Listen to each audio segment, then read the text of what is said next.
2018వ సంవత్సరం డిసెంబర్ మాసంలో మరొకసారి మీ అందరిని కలుసుకోవడానికి దేవుడు చూపిన విస్తారమైన కృపను బట్టి ప్రభుని మహిమపరుస్తున్నాను. దేవునికి మహిమ కలుగునుగాక. ఆమేన్. మంచిది ప్రియులారా, మరొకసారి ఈ సంవత్సరం కూడా జరిగే ఈ సభలలో, ఈ కూడికలలో వాక్య పరిచర్య చేయడానికి నన్ను సగౌరవంగా ఆహ్వానించిన రక్త సంబంధాలకు అతీతముగా ఒక సేవకునిగా స్థానిక సంఘానికి, దైవజనులకు, సంఘమంతటికి నా హృదయపూర్వకమైన వందనాలు తెలియజేస్తున్నాను. దేవుడు మిమ్మల్ని అందరినీ ఆస్వాదించునుగాక. విశ్వాసులైన దేవుని బిడ్డలందరికీ వందనాలండి. ఎవరు చేతులు జోడించి చెప్పట్లేదు? అలవాటు చేయలేదా? అలవాటు లేదా? నేర్చుకోవడానికి ఇష్టపడట్లేదా? అందరు చేతులెత్తి స్తోత్రం చెప్పి వందనాలు చెప్పండి. దేవుడు మిమ్మల్ని దీవించునుగాక. మీ పక్క వారికి చక్కగా దండం పెట్టి వందనాలు చెప్పండి. Praise the Lord. నేను ఎందుకు ఈ మాటలు చెప్తున్నానంటే, పౌలు గారు తాను రాసిన పత్రికల్లో వందనముల చేత ఆరంభించాడు, శుభముల చేత ముగించాడు. కనుక కూటమి యొక్క ఆరంభం వందనములు, కూటమి యొక్క ముగింపు కూడా వందనాలే. కనుక వందనాలతో ఆరంభించండి, వందనాలతోనే ముగించండి. దేవునికి మహిమ కలుగునుగాక. స్తోత్రం చెప్పండి కొంచెం సంతోషంగా. మరొక్కసారి దేవుని పరిశుద్ధ నామమునకు మహిమ కలుగునుగాక. పిల్లరా, ఒక మంచి సందర్భాన్ని చదువుకొని దాని వెనక ఉన్న దేవుని వాక్యాన్ని చక్కగా ధ్యానం చేయడానికి ప్రయత్నిద్దాం. ఒకసారి అందరూ నా వైపు చూడండి. నేను ఆ సందర్భాన్ని చెప్తూ ఉండగా మీరు వెంటనే రెఫరెన్స్ తీసి చదవగలరు. ఎందుకంటే కొన్ని సంవత్సరాలుగా ఆ సందర్భాన్ని గురించి మీరు ధ్యానం చేస్తున్నారు, వింటూ వస్తున్నారు. అందులో దాచి ఉంచబడిన మర్మములను, విషయాలను మీరు నేర్చుకుంటుంటున్నారు. కనుక కొత్తగా చెప్పాల్సింది ఏమీ లేదు. కనుక అవే మాటల్లో నుండి మరికొన్ని విషయాలు ఒక ప్రత్యేకమైన కోణములో మనము ధ్యానము చేయడానికి ప్రయత్నిద్దాం. దేవునికి మహిమ కలుగునుగాక. చేతులెత్తి ఆమేన్ చెప్పండి. క్రిస్మస్ అనగానే మనకు వెంటనే జ్ఞాపకం వచ్చే మాట ఏమిటంటే, క్రీస్తు యొక్క జనన దినం. మొన్నటి వరకు డిసెంబర్ 25 ఖచ్చితంగా యేసు ప్రభు పుట్టిన రోజేనా అని ప్రశ్నించిన చాలామంది సేవకులు నిరాటంకముగా, నిరభ్యంతరంగా ఒప్పుకున్న విషయం ఏమిటంటే, డిసెంబర్ 25 ఖచ్చితంగా యేసు ప్రభు వారి జన్మదినమే. No doubt. కాదనడానికి నేను సరిపోను. ఈ లోకానికి రక్షణకర్తగా, ఈ లోకాన్ని రక్షించడానికి మానవునిగా దిగి వచ్చిన యేసు ప్రభు ఏదో ఒక రోజు ఖచ్చితంగా జన్మించే ఉంటాడు, జన్మించి ఉన్నాడు. శాస్త్రవేత్తలు, ఖగోళ శాస్త్రజ్ఞులన్నిటినీ పరిశీలన చేసి, పరిశోధించి వారు తేల్చి చెప్పిన మాట ఏమిటంటే, ఖచ్చితంగా డిసెంబర్ 25వ తారీఖున యేసు ప్రభు వారు పుట్టినరోజే. ఇక దాటిపోతే దాని తర్వాత సరిగ్గా వారము రోజుల తర్వాత యేసు ప్రభువారు జన్మించిన క్రిస్మస్ పండుగను మనము జ్ఞాపకము చేసుకున్న వారము రోజుల తర్వాత వచ్చేది క్రొత్త సంవత్సరపు ఆరాధన, జనవరి 1 అని యావత్ ప్రపంచమంతా కూడా క్రొత్త సంవత్సరాన్ని ఆరంభిస్తున్నట్లుగా జ్ఞాపకము చేసుకొని మనము సహితం రాత్రంతా దేవుని మందిరములో గడిపి ప్రభుని ఘనపరుస్తూ ఉంటాం. కానీ చాలామందికి తెలియని ఒక గొప్ప రహస్యం ఏమిటంటే, అది సంవత్సర ఆరంభమైన దినము కాదు, అది యేసు ప్రభువారు మందిరములో సున్నతి చేయబడిన దినం. యేసు ప్రభుల వారు జన్మించిన తర్వాత వారము రోజుల తర్వాత సరిగ్గా అదే రోజున యేసు ప్రభుని యెరూషలేము దేవాలయములోనికి తీసుకొని వెళ్ళగా, ఆ యెరూషలేము దేవాలయములో నాటి యాజకుడైన సిమియోను యేసు ప్రభుని తన చేతులతో ఎత్తి పట్టుకొని అతనికి సున్నతి చేసి, దైవజనుడైన సిమియోను పలికిన మాట, నాథా, ఇప్పుడు నీ మాట చొప్పున నీ దాసుని సమాధానముతో పోనిచుచున్నావని పలికి క్రిస్మస్ సందర్భాన్ని బాహాటంగా తాను ఒప్పుకున్నట్లుగా మనం చూస్తున్నాం. దేవునికి మహిమ కలుగునుగాక. డిసెంబర్ 25 యేసు ప్రభు పుట్టినరోజు అయితే, జనవరి 1 ఆయన సున్నతి చేయబడిన దినం. ఈ మాటను గుండెల్లో ముద్ర వేసుకోండి. ఇక నుంచి మీరు జ్ఞాపకము చేసుకొని ప్రభుని ఆరాధించడానికి కూడుకొనబోయే ఆ జనవరి 1వ తారీఖు కొత్త సంవత్సరపు దినమని ఆలోచన ప్రక్కన పెట్టి, అది యేసు ప్రభుల వారు సున్నతి చేయబడిన ప్రతిష్ఠింపబడిన దినముగా మనం జ్ఞాపకం చేసుకోవాలి. నాటి దినము నుండి శాస్త్రజ్ఞులు క్రీస్తు శకమని, క్రీస్తు పూర్వమని సున్నతి చేయబడిన దినమును లెక్కలోనికి పెట్టుకొని వారు దినములను, తేదీలను, మాసములను వారు నిర్ణయించారు. దేవునికి మహిమ కలుగును గాక.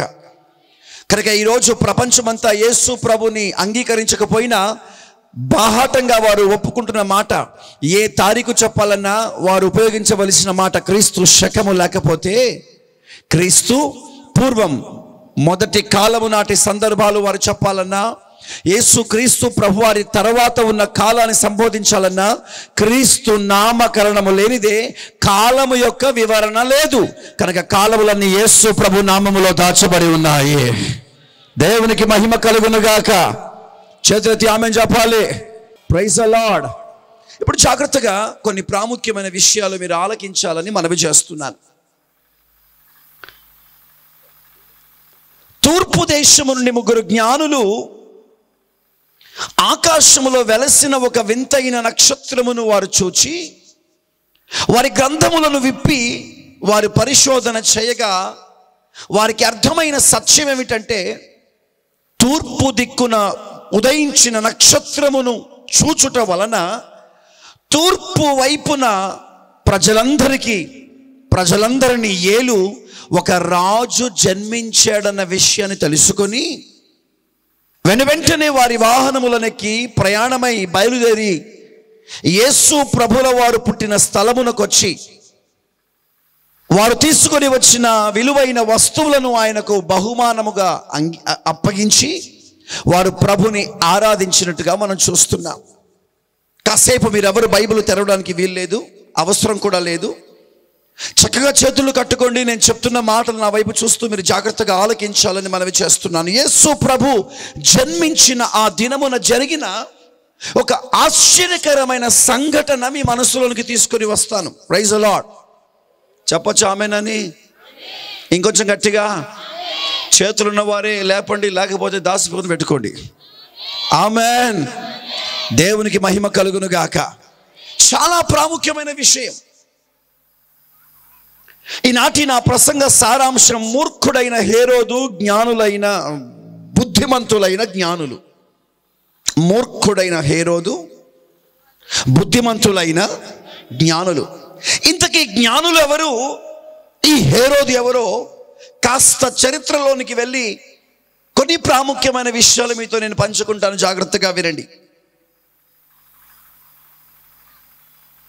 నేను ఆల్రెడీ మీతో చెప్పిన ప్రాముఖ్యమైన కొన్ని మాటలు ఏమిటంటే, తూర్పు దిక్కున ఉదయించిన నక్షత్రమును వారు చూచి వారు ప్రయాణమై తూర్పు దేశమైన బెత్లెహేమును ఆ గ్రామమునకు వచ్చి, యెరూషలేములోనున్న బెత్లెహేమును గ్రామానికి వచ్చి, ఆ బెత్లెహేమును గ్రామానికి రాకముందే యెరూషలేము పట్టణంలో ఉన్న రాజగృహములకు వెళ్ళి హేరోదుతో వారు అడుగుతున్నారు, యూదులకు రాజుగా పుట్టినవాడు ఎక్కడ ఉన్నాడు?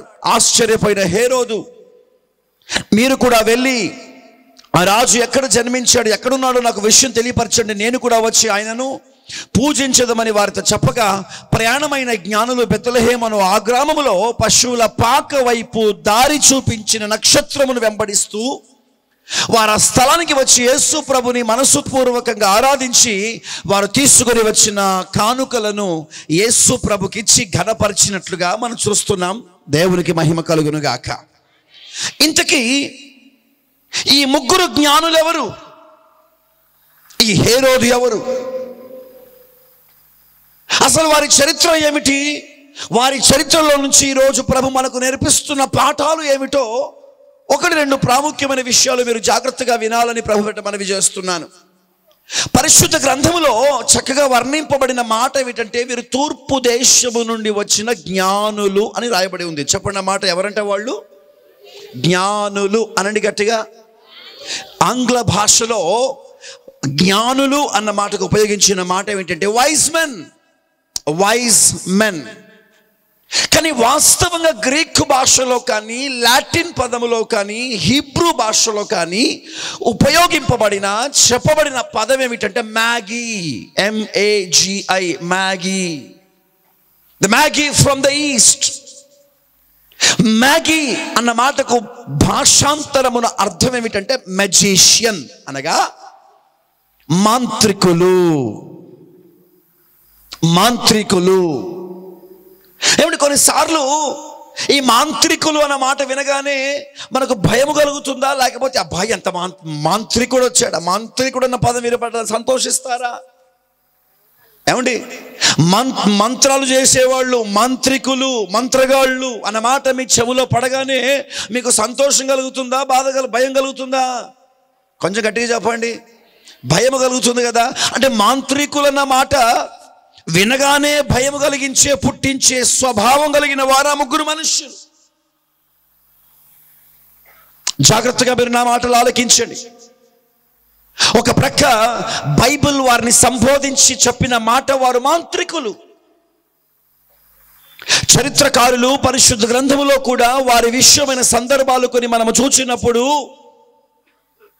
వారు అన్య దేశముల యందు రాజులుగా నియమించబడిన వారని బైబిల్లో చక్కగా రాయబడి ఉంది. వినండి, వారు రాజులు కూడా.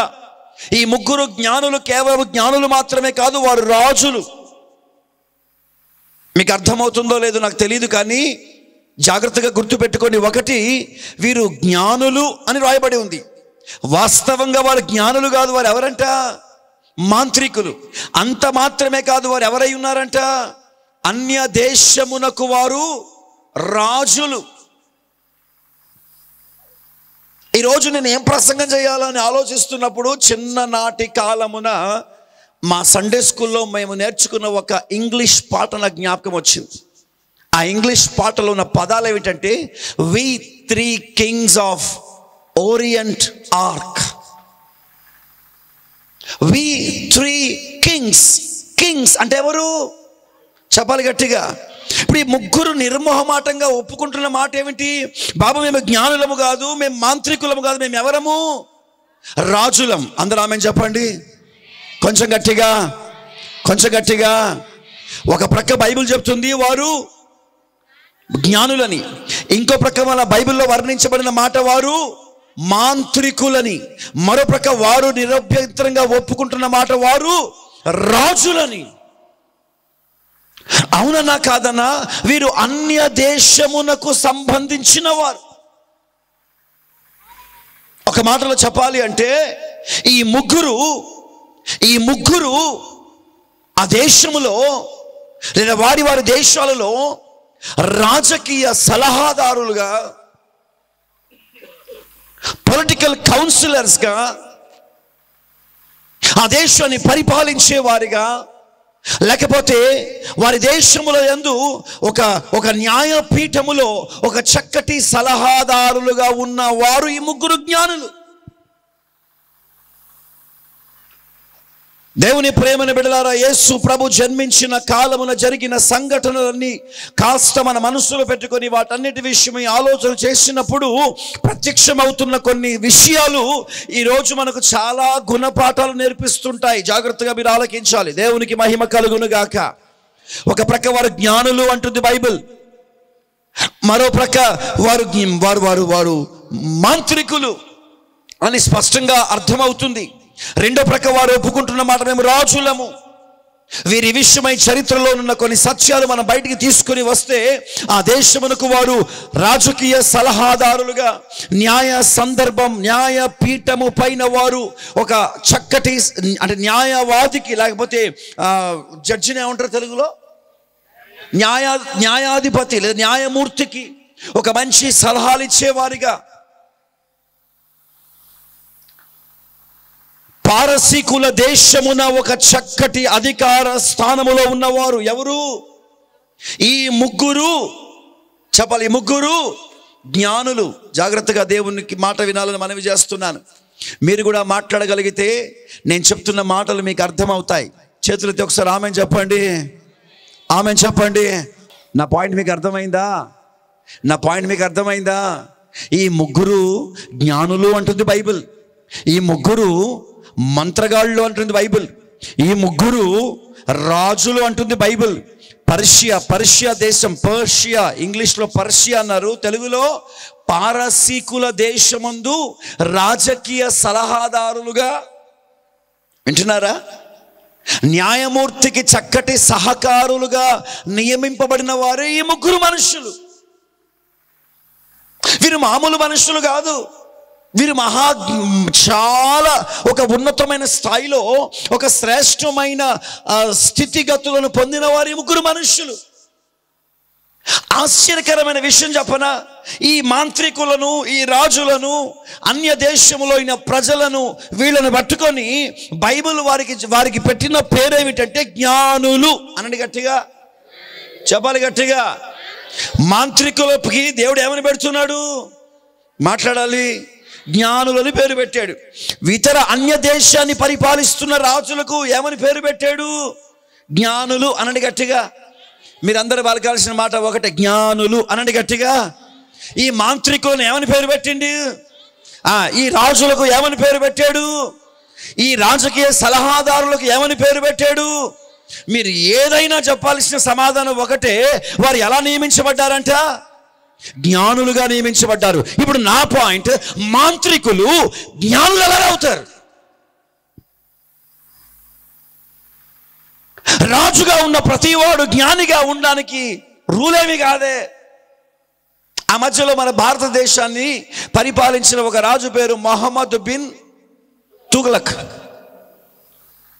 అందుకే ఎవడైనా పిచ్చి పని చేస్తే వాడిని ఏమని పిలుస్తాడు, ఏమని పిలుస్తారు, ఒరే తుగ్లక్ ఇట్రా అని పిలుస్తారు. కారణం ఏంటంటే వాడు మంచి పని చేయలే, ఏ పని చేశాడు, తుగ్లక్ పని చేశాడు. అంటే ఈ మొహమ్మద్ బిన్ తుగ్లక్ ఎవరంటే జ్ఞానము లేనివాడు అని చిత్రీకరించబడుతుంది, అర్థమవుతుంది. కనుక రాజుగా ఉన్న ప్రతివాడు జ్ఞాని అని మనం చెప్పలే. ఫరో జ్ఞానము కలిగిన వాడా,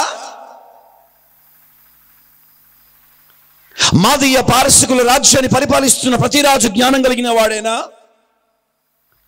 బబులోను సామ్రాజ్యాన్ని పరిపాలించిన ప్రతి రాజు జ్ఞానము కలిగిన వాడేనా? కాదే. ఒక మాంత్రికుణ్ణి పట్టుకొని వీడు జ్ఞాని అంటున్నాడు దేవుడు, ఒక రాజును పట్టుకొని జ్ఞాని అంటున్నాడు దేవుడు, ఒక రాజకీయ సలహాదారుని పట్టుకొని వీడు జ్ఞాని అంటున్నాడు దేవుడు. వినండి జాగ్రత్తగా. అన్య దేశానికి సంబంధించిన ఒక వ్యక్తిని పట్టుకొని వీడు జ్ఞాని అంటున్నాడు దేవుడు. అసలు ఇలాంటి పనికి వాళ్ళకి అసలు దేవుడు అంటే ఎవరో తెలియని వీళ్ళకి దేవుడు జ్ఞాని అని ఎందుకు పేరు పెట్టాడో తెలుసా? వీరు యేసు ప్రభుని వెతుకుంటూ వచ్చారు కనుకనే జ్ఞానులుగా నిర్ధారణ చేయబడ్డారు. కొట్టండి సభలు గట్టిగా. Praise the Lord. పాయింట్ అర్థమైందా? ఇప్పుడు చెప్పండి, వారు జ్ఞానులని ఎందుకు నిర్ధారణ చేయబడ్డది? ఎందుకు నిర్ధారణ చేయబడ్డది? వీరు జ్ఞానులని దేవుడు ఎందుకు పిలుస్తున్నాడో తెలుసా? వీరు యేసు ప్రభుని వెతుక్కుంటూ వచ్చిన వారు కనుక వీరు జ్ఞానులుగా నిర్ణయించబడ్డారు. పాయింట్ ఏంటి తెలుసా? ఎవరు యేసు ప్రభుని వెళుతారో, ఎవరు యేసు ప్రభుని కనుగొంటారో, ఎవరు యేసు ప్రభు దగ్గరికి రావడానికి ప్రయత్నిస్తారో వాడు జ్ఞానిగా నిర్ధారణ చేయబడతాడు. Praise the Lord. పాయింట్ ఏంటో తెలుసా? ఎవడు యేసు ప్రభుని సంపాదించలేడో వాడు అజ్ఞాని అయితే, యేసు ప్రభుని కలిగిన వాడు జ్ఞానిగా నిర్ణయించబడుతున్నాడు. Praise the Lord. ఈ మాట చెప్తే మీ సంతోషానికి, మీ కేకలకు అవధులు ఉండకూడదు. స్తోత్రం చెప్పండి గట్టిగా. ఇప్పుడు చెప్పండి, మనం జ్ఞానులమా అజ్ఞానులమా? అమ్మా కొంచెం గట్టిగా.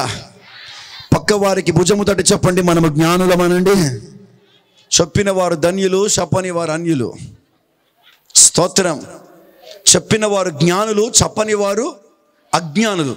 ఇంకొక ఛాన్స్ ఇస్తాను, మళ్ళీ చెప్పండి మీ పక్క వారికి, మనము జ్ఞానులమని చెప్పండి. దేవునికి మహిమ కలుగును గాక. చెప్పండి చెప్పండి, మనం ఎవరమంటామమ్మా? కారణం ఏంటి చెప్పండి? ఎవరిని వెతక వెళ్ళాము? యేసు ప్రభుని వెతక వెళ్ళాము కనుక కొన్ని సంవత్సరాల క్రిందట కొందరు 10 సంవత్సరాలు అయిండొచ్చు, కొందరు 20 సంవత్సరాలు అయిండొచ్చు, కొందరు 30 సంవత్సరాలు అయిండొచ్చు, కొందరు 40 సంవత్సరాలు అయిండొచ్చు, కొందరు 50 సంవత్సరాలు అయిండొచ్చు.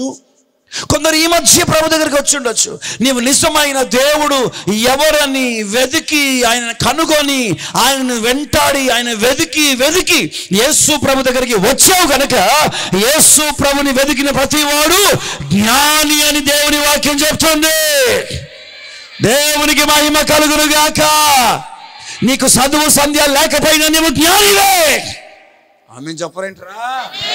Praise the Lord. నీకు బలం ఉన్నా లేకపోయినా నువ్వు జ్ఞానివే. Praise the lord. నీ దగ్గర డబ్బు ఉన్నా లేకపోయినా జ్ఞానివే. ఎందుకో తెలుసా? జ్ఞానమునకు కర్త అయినా యేసయ్య నీ దగ్గర ఉన్నాడు కనుక నీవు జ్ఞానిగా నిర్ణయించబడుతున్నావు. ఆమేన్ చెప్పండి. ఆమేన్ చెప్పండి. దేవునికి మహిమ కలుగును గాక. Praise the Lord.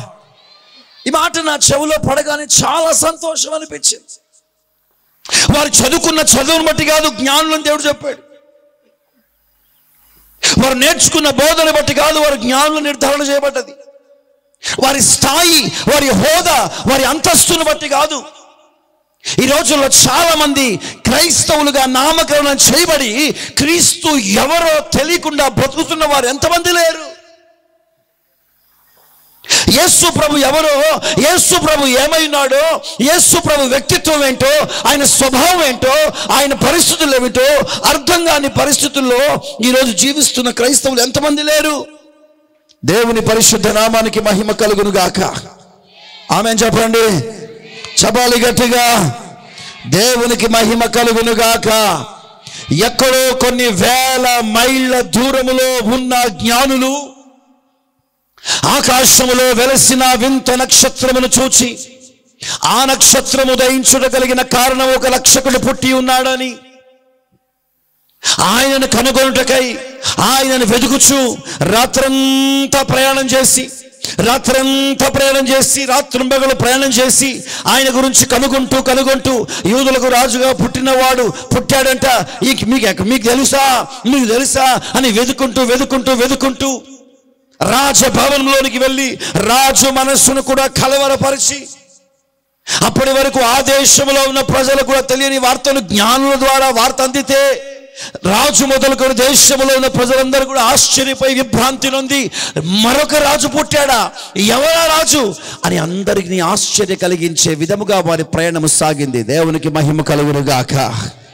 చెప్తారా గట్టిగా? దేవునికి మహిమ కలుగును గాక. ఎక్కడో దూరముగా ఉన్నవాడు గుర్తుపట్టాడండి యేసు ప్రభుని.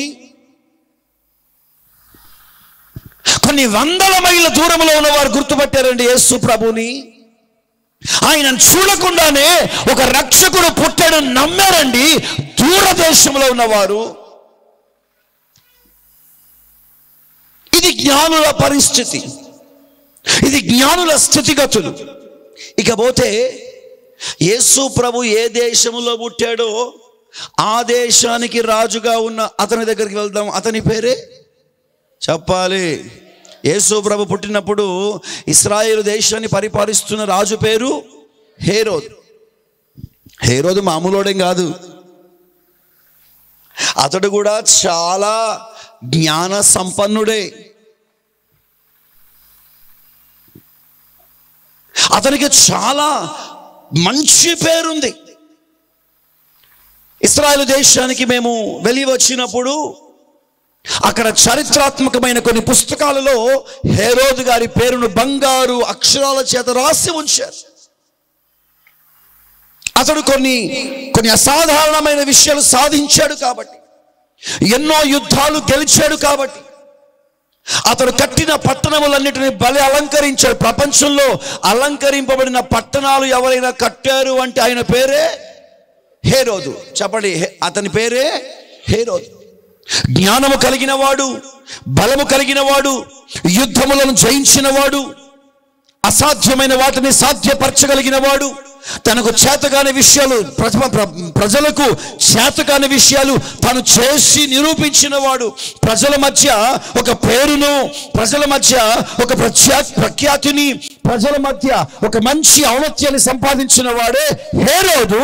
అంతకంటే గొప్ప మాట చెప్తాను, ప్రపంచానికి గడియారమైన ఇశ్రాయేలు దేశాన్ని పరిపాలించిన రాజు పేరే హేరోదు. ఆమెన్ చెప్తారా? Praise the Lord. మీకు మాట చెప్పనా, ప్రపంచంలో అమెరికా దేశం అగ్రదేశం, బలమైన దేశం, ప్రసిద్ధి నొందిన దేశం అని ఎంత చెప్పుకున్నా అమెరికా ప్రధానమంత్రి, అమెరికా ప్రెసిడెంట్ కన్నా బలమైన వ్యక్తి ఎవరైనా ఉన్నారు అంటే యెరూషలేము దేశాన్ని పరిపాలిస్తున్న రాజులు. చెప్పరండి ఆమేనని. Praise the Lord, praise the Lord. అలా యెరూషలేము దేశాన్ని, యూదులను పరిపాలించిన ఒక రాజు పేరే హేరోదు. అతని ఔన్నత్యమును పెరుగుతుండగా, అతని గొప్పతనం పెరుగుతూ ఉండగా, అతని ప్రసిద్ధి ప్రాకుచుండగా, అతని పేరు ప్రఖ్యాతులు ఘనపరచబడుతుండగా నెమ్మదిగా అతనిలో గర్వం ఒకటి ఆరంభమైంది. అది సర్వసాధారణమే. ఈ దినాల్లో ఆరంభ దశలో తమ ఆత్మీయ జీవితాన్ని ఆరంభించిన వారి జీవితాల్లో కావచ్చు, లేకపోతే భౌతిక సంబంధమైన స్థాయి స్థితిగతులను ఆరంభించిన వారు చూడొచ్చు. ఈరోజు 1000 రూపాయలు సంపాదిస్తున్నాడు కాబట్టి చేతులు కట్టుకొని అనుకువతో చాలా నెమ్మదిగా సమాధానంగా అందరికి అనుకూలంగా బ్రతుకుతాడు. కాస్త సంపాదన ఎక్కువైపోయినా, కాస్త పేరు పెరిగినా, కాస్త పలుకుబడి పెరిగినా, మనుషుల మధ్య తనకున్న గౌరవ మర్యాదలు పెరిగినా ఆటోమేటిక్గా గర్వం అనేది వానిలో ప్రవేశిస్తుంది అన్న మాట 100కి 100 పాళ్ళు నిజం. ఇది హేరోదు జీవితంలో నెరవేరింది.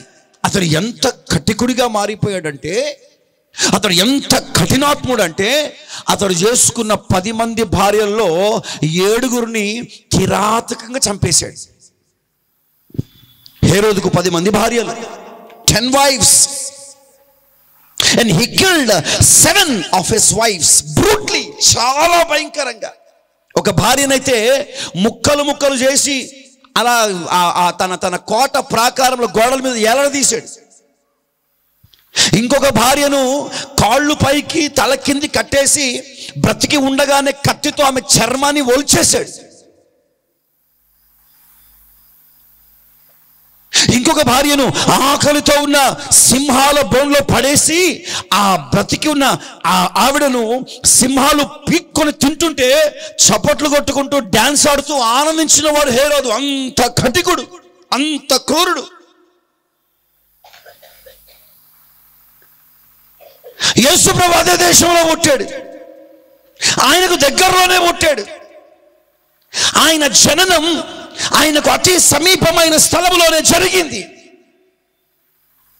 ఆశ్చర్యకరమైన మాట చెప్పనా, ఎక్కడో దూర దేశములో ఉన్న జ్ఞానులని పిలువబడుతున్న వారు, ఎక్కడో దూర దేశములో ఉన్న జ్ఞానులని పిలువబడుతున్న వారు, ఎక్కడో దూర దేశములో జ్ఞానులని పిలువబడిన ఆ మాంత్రికులు, ఆ రాజులు, ఆ రాజకీయ సలహాదారులు యేసు ప్రభుని గుర్తించగలిగారు. కానీ తనకు దగ్గరలో పుట్టిన యేసు ప్రభుని హేరోదు గుర్తించలేకపోయాడు.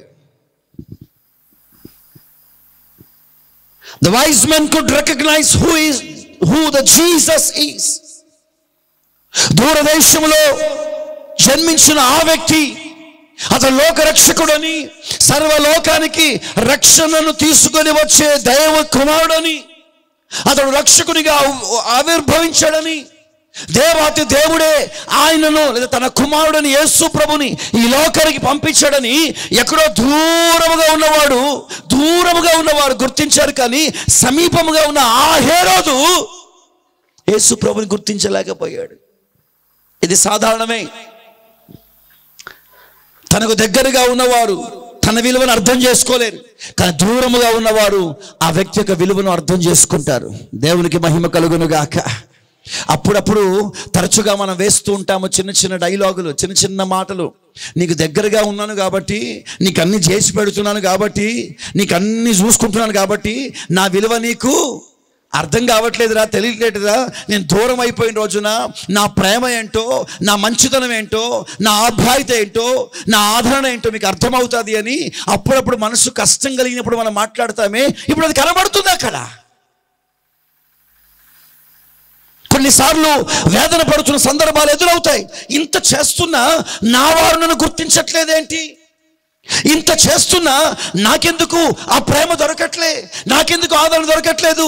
నువ్వు అవునన్నా కాదన్నా కొన్ని సంవత్సరాల నుండి వేల సంవత్సరాల నుండి దాటి వస్తున్న అనుభవం అదే. దగ్గరున్న వారు గుర్తించకపోయినా దూర దేశములో ఉన్న వారు నేను గుర్తిస్తారు. Praise the Lord. దేవునికి మహిమ కలుగును గాక.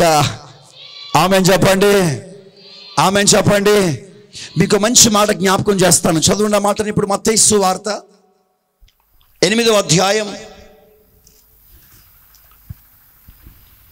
మత్తయి సువార్త 8వ అధ్యాయం 11-12 వచనాలు. అనేకులు తూర్పు నుండి పడమట నుండి వచ్చి అబ్రహాముతో కూడాను, వినండి చదువుతా, కొందరు తూర్పు నుండి పడమట నుండి వచ్చి అబ్రహాముతో కూడాను ఇస్సాకుతో కూడాను యాకోబుతో కూడాను పరలోక రాజ్యమందు కూర్చుందురు గాని రాజ్య సంబంధులు వెలుపటి చీకటిలోనికి. ఎంత ఆశ్చర్యం. కొంచెం అర్థం కావడానికి ఇబ్బందికరంగా ఉంది కనుక నేను మీకు చక్కగా అర్థమయ్యే భాషలో చూపిస్తాను. నా మాటలు జాగ్రత్తగా నా వైపు చూస్తూ వినాలని మనవి చేస్తున్నాను. 2 పిల్లలు నాకు పంపించాను ఇక్కడికి, 2 చిన్న పిల్లలు. ఇట్రా, ఇదే సైజులో ఇంకో పిల్లడు ఉంటే పంపించండి పైకి. ఇదే సైజులో ఉన్నారా?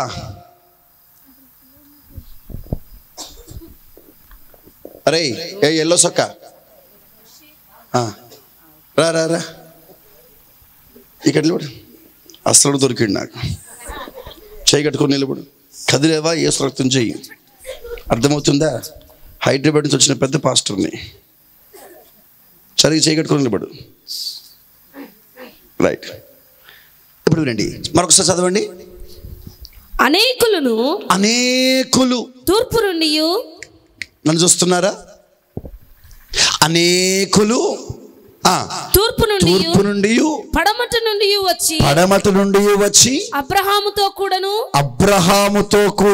ఇస్సాకుతో కూడాను యాకోబుతో కూడాను పరలోక రాజ్యమందు కూర్చుందురు గాని. గదిగో ఎక్కడి నుంచి వచ్చారంటే వాళ్ళు? మీరు విన్నారు కదా వాక్యం. ఇప్పుడు చెప్పండి, ఎక్కడి నుంచి వచ్చారంటే వాళ్ళు? తూర్పు నుండి. కొంచెం నోరు తెరిచి గట్టిగా చెప్పండి. ఈ 2 మాటలు చెప్పండి రెండోసారి. ప్రతి నోరు తెరవబడేదాకా మళ్ళా చూపిస్తాను. చెప్పండి మూడోసారి. వీళ్ళందరూ ఎక్కడ కూర్చున్నారంట? తూర్పు నుండి పడమట నుండి అనేకులు వచ్చి అబ్రహాముతోను ఈసాకుతోను ఎక్కడ కూర్చున్నారంట? పరలోకములో కూర్చున్నారంట. చెప్పండి ఎక్కడంటే అమ్మా? కానీ రాజ్య సంబంధులు మాత్రం వెలుపటి చీకటిలోనికి త్రోయబడుదురు. ఆశ్చర్యకరమైన మాట. వాళ్ళు ఎక్కడి నుంచి వచ్చారంట? మరొకసారి, తూర్పు నుండి వాళ్ళపై ఎక్కడ కూర్చున్నారు? పరలోకంలో. కానీ అసలైన రాజ్య సంబంధులు ఎక్కడికి వెళ్ళిపోయారంట? అమ్మా, ఇప్పుడు ఈ రాజ్య సంబంధులు అంటే ఎవరో తెలుసా? యేసు ప్రభు సొంత వారు, యేసయ్య పుట్టిన రాజ్యములోనున్నవారే. అంటే యూదులే, ఇశ్రాయేలు ప్రజలే, ప్రభుని ఎరిగిన వారే. అంటే ప్రభుని ఎరిగి ప్రభుని నమ్మి రక్షింపబడి వీళ్ళందరూ ఎక్కడికి వెళ్ళిపోయారు? కటిక చీకటి అనగా మరొక భాషలో అది నరకం. యేసు ప్రభు రాజ్యానికి చెందిన వారే, యేసు ప్రభు పుట్టిన దేశానికి చెందిన వారే, యేసు ప్రభు ఉన్న దేశంలో ఉన్నవారే.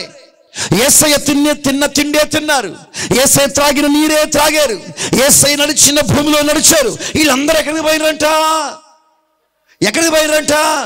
నేను చెప్పిన మాట చెప్పండి, నరకానికి. అది అందుకే మనసు పెట్టమంట. ఎక్కడ పోయారు వీళ్ళంతా? కొంచెం గట్టిగా. కానీ ఎక్కడో తూర్పు నుండి, ఎక్కడో పడమట నుండి వచ్చిన వీరు అబ్రహాముతో ఈసాకుతో కూడా కలిసి ఎక్కడ కూర్చున్నారంట? పరలోకంలో కూర్చున్నారంట. చప్పట్లు కొట్టి ప్రభుని కనపరచండి. దేవునికి మహిమ కలుగునుగాక. ఆమేన్. తూర్పు నుండి పడమట నుండి అనగా దూర దేశము నుంచి వచ్చిన వారు పరలోకం చేరితే ఉన్న దేశంలో ఉన్న వారు అడిగిపోయారంట నరకానికి. కారణం ఏంటో తెలుసా? యేసు ప్రభు అంటే ఎవరో తెలుసు, కానీ యేసు ప్రభుని అర్థం చేసుకున్న వారు కాదు. వారు యేసు ప్రభు అంటే ఎవరో తెలియకపోయినా యేసు ప్రభుని అర్థం చేసుకున్నారు, యేసు ప్రభుని విన్నారు, యేసు ప్రభుని వెంబడించారు, యేసు ప్రభుని ఆరాధించారు, యేసు ప్రభుని ఘనపరిచారు. కాబట్టి వీరు మాత్రమే పరలోకానికి వారసులుగా మారిపోయారు. ఆమేన్ చెప్పండి, ఆమేన్ చెప్పండి.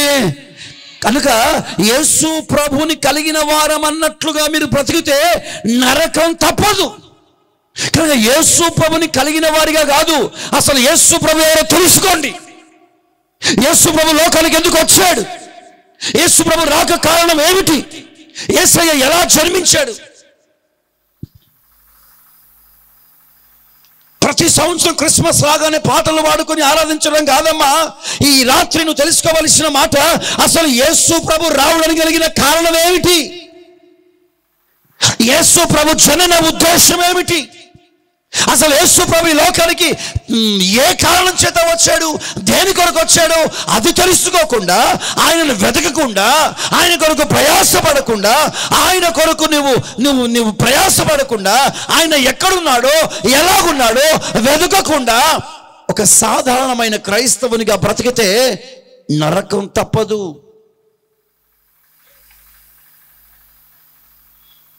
తూర్పు పడమట దేశముల నుండి వచ్చిన ఈ ప్రజలు యేసు ప్రభుని తెలుసుకోగలిగారు, యేసు ప్రభుని గుర్తించగలిగారు. కానీ దగ్గరున్న వారు ఆయనను గుర్తించలేదు.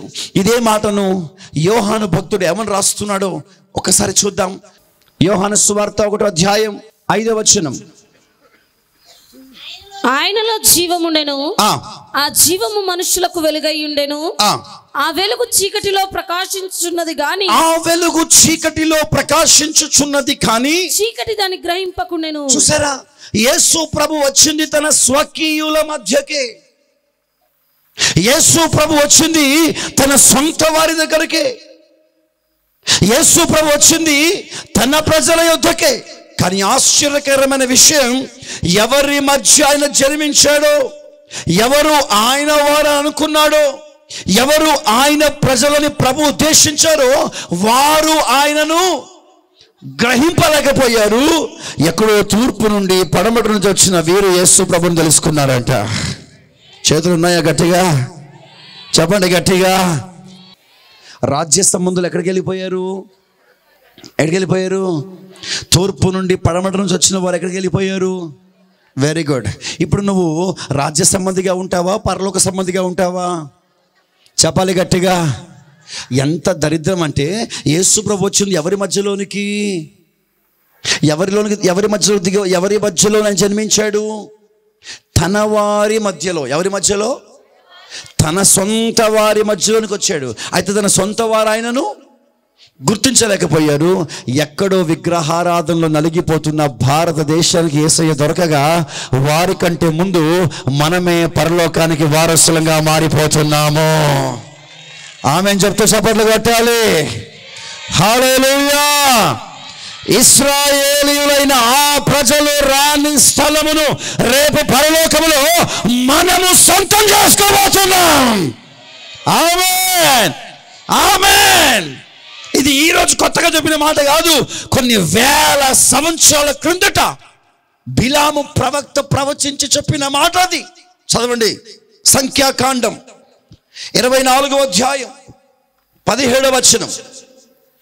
సంఖ్యాకాండం 24వ అధ్యాయం 17వ వచనం. ఆయనను చూచుచున్నాను కానీ ప్రస్తుతం ఉన్నట్టు కాదు.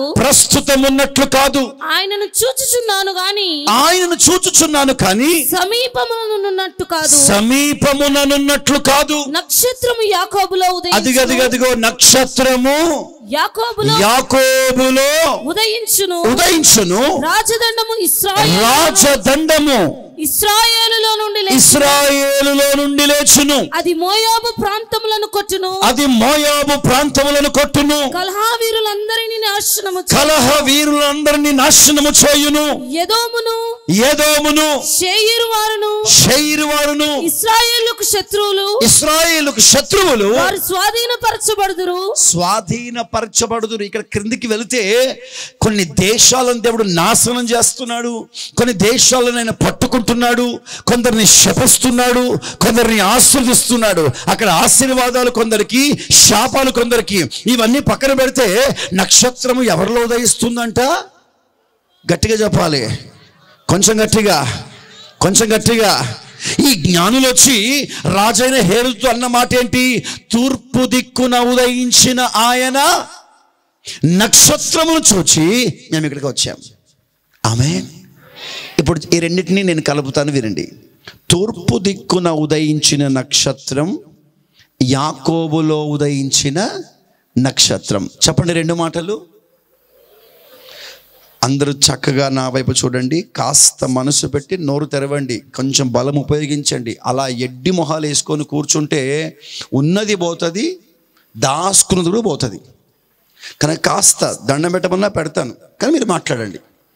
మీరు ఒకనాటి దరిద్రతలో ఇంకా ఉండిపోకండి, కాస్త బయటికి రండి.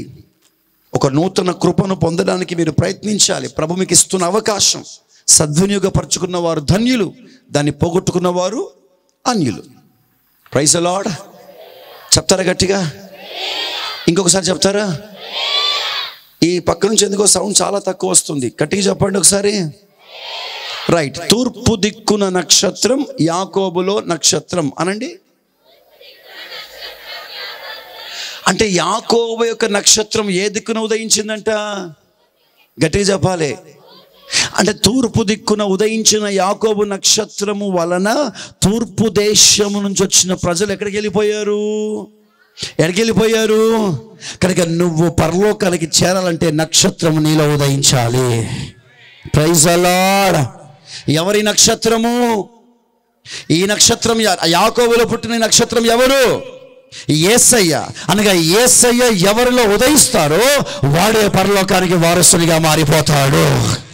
Praise the Lord. వీరు ఎందుకు పరలోకం చేరుకున్నారు? తూర్పు నుండి పడమటి నుండి వచ్చిన వీరు అబ్రహాముతో, ఈసాకుతో కూడా పరలోకంలో ఎందుకు కూర్చున్నారంటే యేసు ప్రభు వారిలో ఉదయించాడు కనుక. వీళ్ళు ఎందుకు నరకలిగిపోయాడు? యేసయ్య వీరికి దొరకలేదు కనుక, యేసయ్యను సంపాదించుకోలేదు కనుక. ఆమేన్. పాయింట్ అర్థమైందా? ఇప్పుడు చెప్పండి, యేసు ప్రభుని సంపాదించుకున్న జ్ఞానులముగా ఉందామా? యేసు ప్రభుని చంపచూచిన హేరోదులాగా ఉందామా? చెప్పాలి గట్టిగా. దేవునికి మహిమ కలుగునుగాక. Praise the Lord. ఇప్పుడు ఈ హేరోదు అంటాడు ఎవరితోటి? జ్ఞానులతో అంటాడు, మీరు వెళ్ళి ఆ శిష్యుని గూర్చి విచారణ చేసి నాకు కూడా చెప్పండి, నేను కూడా వచ్చి అతనిని పూజింతును. అందరూ మాట చెప్పండి, నేను కూడా పూజిస్తాను అనండి. ఇంకొకసారి, మూడోసారి. ఇంతకు చెప్పండి, ఇది నిజంగా చెప్పాడా అబద్ధంగా చెప్పాడా? అమ్మా, ఇది ఇతడు అంటే హేరోదు పలికిన మాట నిజమైన మాట, అబద్ధమైన మాట? అమ్మా, కానీ వాస్తవంగా హేరోదు మనసులో ఉన్న మాట ఏంటి? యేసు ప్రభుని చంపుటకు ఆలోచన కలిగి ఉన్నాడు. యేసు ప్రభుని చంపుటకు ఆలోచన కలిగిన వాడు ఇప్పుడు ఎవరితో ఏకీభవిస్తున్నాడు? చెప్పాలి గట్టిగా. మరలా చెప్తున్నాను, జాగ్రత్తగా వినండి. ఇక్కడ ముగ్గురిని పెట్టడం వల్ల పడక నేను ఒక్కటి వ్యక్తిని పెట్టాను. మీకు అర్థం చేసుకోవాలి. ఇక్కడ ఎంతమంది ఉన్నారు చెప్పాలి. ఈ ముగ్గురు ఎవరు? ఇంకో మాట అన్ని లైన్గా చెప్పండి. ఒకరు ఫస్ట్ పాయింట్, వీళ్ళెవరు? ఇంకొకటి మాంత్రికులు, ఇంకొకటి సలహాదారులు, రాజకీయ సలహాదారులు, అన్య దేశానికి సంబంధించిన వారు, ఇవన్నీ ప్రక్కన పెడితే ఒక్క మాట గుర్తుపెట్టుకోండి, ఈ ముగ్గురు కూడా రాజులే. ఎవరి ముగ్గురు చెప్పండి గట్టిగా. ఇతనెవరు? హేరోదే. పేరు తెలుసు నాకు కూడా. ఇతను కూడా ఎవరు? అది పాయింట్. ఇతను కూడా ఎవరమ్మా? ఇప్పుడు ఎంతమంది రాజులు అయిపోయారు చెప్పాలి గట్టిగా. ఈ నలుగురు ఎవరిని పూజించడానికి వెళ్తున్నారు? ఎవరైనా అది మీరు కొంచెం జ్ఞానం కలిగి మాట్లాడాలి. ఈ నలుగురు రాజులు పుట్టిన మరొక రాజును పూజించడానికి వెళ్తున్నారు. పాయింట్ అర్థమైందా? ఈ ముగ్గురు ఎవరు? Very good. చెప్పండి, ఈ ముగ్గురు ఎవరమ్మా? అందుకే మాట్లాడండి అంటాను. మీరు మాట్లాడితే అర్థమవుతుంది. కొంచెం కాంప్లికేటెడ్గా ఉంటుంది, మనసు పెడితే చక్కగా అర్థమవుతుంది. ఈ ముగ్గురు ఎవరు? ఇతనెవరు? ఈ నలుగురు కలిసి ఎవరిని పూజించడానికి వెళ్తున్నాడు? రాజునే. అన్నమాట చెప్పాలి మీరు. మన సబ్జెక్ట్లోంచి పక్కకి వెళ్ళిపోబాకండి. వింటున్నారా? ఆడు తింటూ ఆగు బాత్రూమ్ పోయేస్తూ ఉంటాడు ఒకడు. అట్లా చేయబాకండి పనికి మాలిన పనులు. అర్థమవుతుందా? వీళ్ళెవరు ముగ్గురు అమ్మా? కొంచెం గట్టిగా. ఇతనెవరు? ఈ నలుగురు కలిసి ఎవరిని పూజించడానికి వెళ్తున్నారు? అది. వీళ్ళు వచ్చి ఏమడిగారు? యూదులకు రాజుగా పుట్టినవాడు ఎక్కడ ఉన్నాడు? స్తోత్రం చెప్పండి చేతుల పైకెత్తి. Praise the Lord, praise the Lord. రాజులందరూ కలిసి లోక రక్షకునిగా, రాజులకు రాజుగా, ప్రభువులకు ప్రభువుగా పుట్టిన అతనిని పూజించుటకు వెళ్తున్నారంట. చప్పట్లు కొట్టి ప్రభువుని కనపరచండి గట్టిగా. Praise the Lord, praise the Lord, praise the Lord. చెప్పాలి గట్టిగా. ఆశ్చర్యకరమైన భిన్నమైన విషయాలు చెప్తాను. ఈ ముగ్గురిని, ఈ నాలుగో వాడిని నేను ఎందుకు వేరు చేసి మాట్లాడుతున్నానంటే, వీరు పూజించడానికి వచ్చారు ఏమేమి తీసుకొని? బంగారము, సామ్రాణి, బోలం. ఇతడు కూడా పూజించడానికే వచ్చాడు. కానీ ఏ మనస్సుతో? చంపే మనస్సుతో. అనండి గట్టిగా మాట. చెప్పాలి గట్టిగా. ఈ నలుగురెవరు?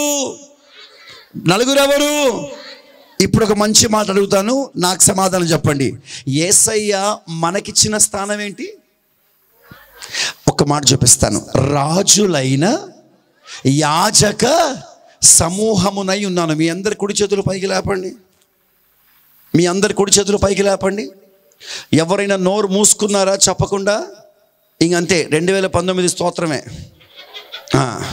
చేతులు ఎత్తిన పైకి. ఎక్స్ట్రా ఓవర్ యాక్షన్ లాగా పని చేస్తే నేను ఒప్పుకోను. అర్థమవుతుందా? చెప్పిన వరకే. చేతులు పైకి ఎత్తండి, నాతో చెప్పండి. రాజులైన యాజక సమూహముగా ఉండుటకై యేసయ్య నన్ను పిలిచాడు. ఆమెనంటారా? నిజంగా మీరు రాజులేనా? యాజకులేనా? అలాగైతే చప్పట్లు కొట్టి యేసయ్యని కనపరచండి. గట్టిగా చెప్పాలి, గట్టి కొట్టాలి.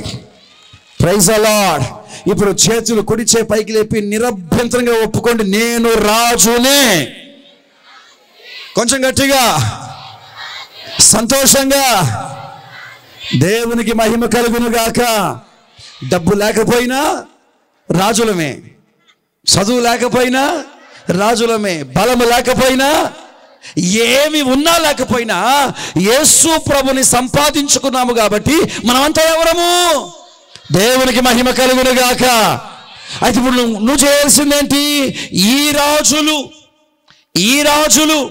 కొంచెం వెనక్కి. ఈ రాజులు యేసు ప్రభుని ఆరాధించడానికి వెళ్ళినట్టుగా ఇప్పుడు మనం అందరం దేని కొరకు వచ్చాము? ప్రభుని ఆరాధించడానికి వచ్చారా? ఇంకా దేని కొరకైనా వచ్చారా?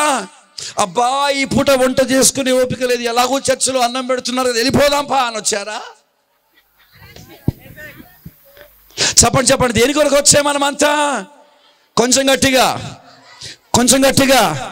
ఇప్పుడు నేను అడుగుతాను, ప్రభుని ఆరాధించడానికి నువ్వేం తీసుకొచ్చావు? ఒక జ్ఞాని ఏమో అమ్మా చెప్పాలి బంగారం, రెండవ జ్ఞాని ఏమో సామ్రాణి, మూడవ జ్ఞాని ఏమో ఇంకొక రాజు చంపే మనస్సుతో వచ్చాడు. ఆ మాట చెప్పండి గట్టిగా. మరొక్కసారి ఈ 4 పాయింట్లు మీరు చెప్పగలగాలి, 4 మాటలు చెప్పగలగాలి. మొదటి రాజు ఏం తీసుకొచ్చాడు? బంగారం. రెండవ రాజు ఏం తెచ్చాడు? మూడవ రాజు ఏం తెచ్చాడు? నాలుగవ రాజు ఏం తెచ్చాడు? చంపే మనస్సు. ఇప్పుడు నేను అడుగుతాను, నువ్వేం తీసుకొచ్చావు? ప్రభుని ఆరాధించడానికి నీ దగ్గర ఏమైనా ఉన్నదా? తెచ్చావా? లేకపోతే హేరోదు మనస్సుతో నువ్వు ఉన్నావా? ఇదే క్రిస్మస్. యేసు ప్రభు పశువుల తొట్టిలో పుట్టాడు. ఆ వార్త గొల్లలకు అందగానే మొట్టమొదటిగా వారు వెళ్ళి ప్రభుని పూజించారు, ఆరాధించారు, అయిపోయింది. ఈ వార్త గొల్లలకు, కన్న తల్లిదండ్రులైన యోసేపు మరియమ్మలకు, దేవదూతకు తప్ప ఇంకో వ్యక్తికి తెలియదు. కానీ అతడు రాజుగా పుట్టాడు అని నిర్ధారణ చేసి చెప్పింది ఎవరు? అది ఎవరు? వీళ్ళు, ఈ రాజులు, ఈ జ్ఞానులు. వీరే గనుక హేరోదు భవనంలోనికి వెళ్ళి యూదులకు రాజుగా పుట్టినవాడు ఎక్కడ ఉన్నాడు అన్న ప్రశ్న వేయకపోతే అసలు రాజు అన్న నిర్ధారణ వచ్చేదే కాదు. అసలు ఆయన పుట్టాడన్న వార్త ప్రపంచానికి తెలిసేదే కాదు. ప్రపంచానికి యేసు ప్రభు పుట్టాడని తెలిపింది వార్త ఈ జ్ఞానులు పలికిన మాటలే. అదే క్రిస్మస్.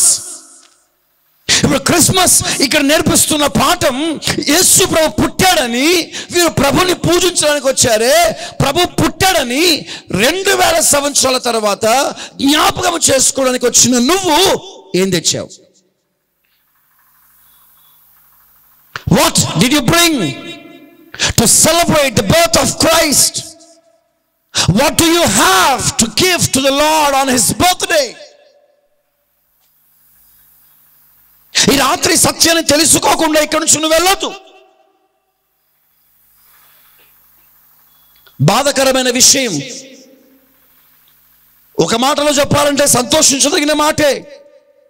యేసు ప్రభు పుట్టాడని ప్రపంచానికి తెలవడానికి నీ ఇల్లు అలంకరించుకుంటున్నావు, నీ మందిరాలు అలంకరించుకుంటున్నావు, ఇలాంటివన్నీ పెట్టుకుంటున్నావు, వస్త్రాలు వేసుకుంటున్నావు, మంచి పిండి వంటలు చేసుకుంటున్నావు. ఈ మాసం అంతా కూడా క్రీస్తు జన్మించిన జననమునకు సూచనగా ఉన్న పాటలే పాడుతున్నావు. అయితే నేను అడుగుతాను, ఆయన పుట్టిన మాట వాస్తవం అయితే, ఆయన పుట్టాడని, నీ కొరకే పుట్టాడని ఆయన ఆరాధించడానికి వచ్చిన నువ్వు ఏం తీసుకొచ్చావు? మీలో ఎంతమంది ఆయన పూజిస్తున్నారు? మీలో ఎంతమంది హేరోదు మనస్సును కలిగి ఉన్నారు? ఒకవేళ మీరు హేరోదు వంటి మనస్తత్వం కలిగిన వారే అయితే అసలు ఈ కూడానికి రావడం కూడా దండగే, వాక్యం వినడం దండగే, ప్రభుని ఆరాధిస్తున్నానని చెప్పడం దండగే. పాటలు పాడి ప్రయోజనం లేదు, చప్పట్లు కొట్టి ప్రయోజనం లేదు, మందిరానికి రావడం వల్ల ప్రయోజనం లేదు, వాక్యము చెప్పడం వల్ల ప్రయోజనం లేదు, క్రైస్తవునిగా బ్రతకడం వలన కూడా ప్రయోజనం లేదు. ఈ రాత్రి, మొదటి రాత్రి కూడికలో నువ్వు నేర్చుకోవలసిన పాఠం, ప్రభుని ఆరాధించడానికి నీవు తెచ్చింది ఏమిటి? నీ దగ్గర ఉన్నది ఏమిటి? What do you have? What did you bring to worship the lord? ఈ మాటలు మీరు అర్థం చేసుకోవడానికి నేను మరొక సందర్భంలోనికి వెళ్తాను. దరిద్రము, దురదృష్టవశాత్తు ఈ రోజు వరకు మీ ఎదురు నిలబడిన చాలా మంది సేవకులు సంవత్సరాల తరబడి ఒకే అంశాన్ని మీద మనసు పెట్టారు తప్ప దాని వెనక ఉన్న దాని మీద మనసు పెట్టేవారు చాలా తక్కువ, అరుదు. వాళ్ళని కూడా మనం తప్పు పట్టలేము, ఎందుకంటే వారికి ఆ ప్రత్యక్షత లేదు కాబట్టి. ఏమిటా మాట? యెషయా 9:6 చదవండి ఒకసారి గట్టిగా. మైక్లో చదివితే బాగుంటుంది, రికార్డింగ్ అవుతుంది, ప్రపంచం అంతా వింటుంది కాబట్టి క్షమించండి, మీరేమి అనుకోబాకండి. వాక్యం చదివే తలాంతు గల వారు చాలామంది ఉన్నా అది మైక్లో చదవాలని నిర్ధారణ చేయడం గల కారణం ఏమిటంటే, అదిగో ఆ మైక్లో ఆన్లైన్లో ప్రపంచంలో చాలామంది ప్రస్తుతం దేవుని వాక్యాన్ని వింటున్నారు కాబట్టి సహకరించాలని ప్రభుపేట చేతులు దండం పెడుతున్నాను. దేవుడు దీవించును గాక.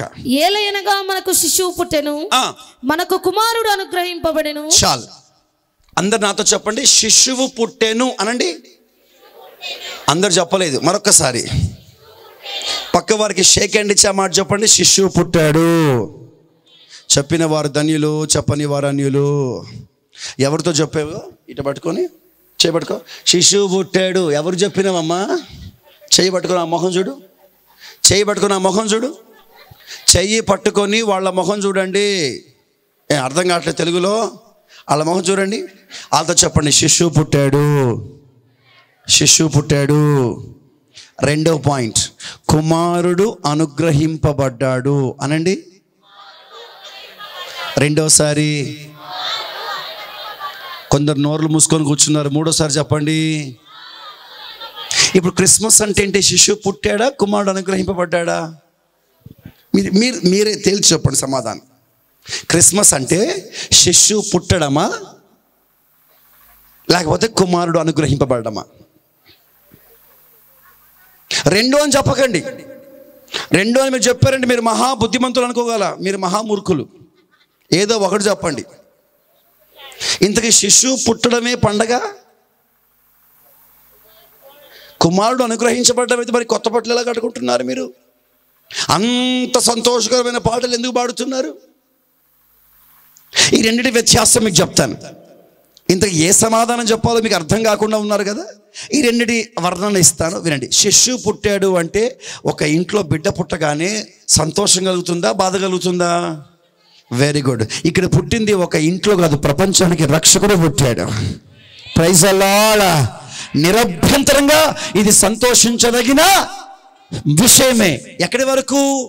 ఏలయనగా మనకు శిశువు పుట్టెను అన్న మాట వరకే. కానీ అక్కడ ఆపేకండి.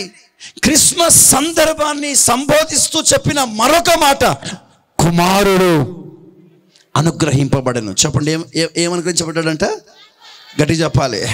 చెప్పండి, నాకెవరు అనుగ్రహించబడ్డారు? గట్టి చెప్పాలి. ఇప్పుడు మీరు సమాధానం చెప్పండి. ఇతను ఎలాంటి కుమారుడు? ఇతడు తండ్రి, అతని కుమారుడు. ఈ తండ్రికి ఈ కుమారుడు ఎలాంటి వాడంట?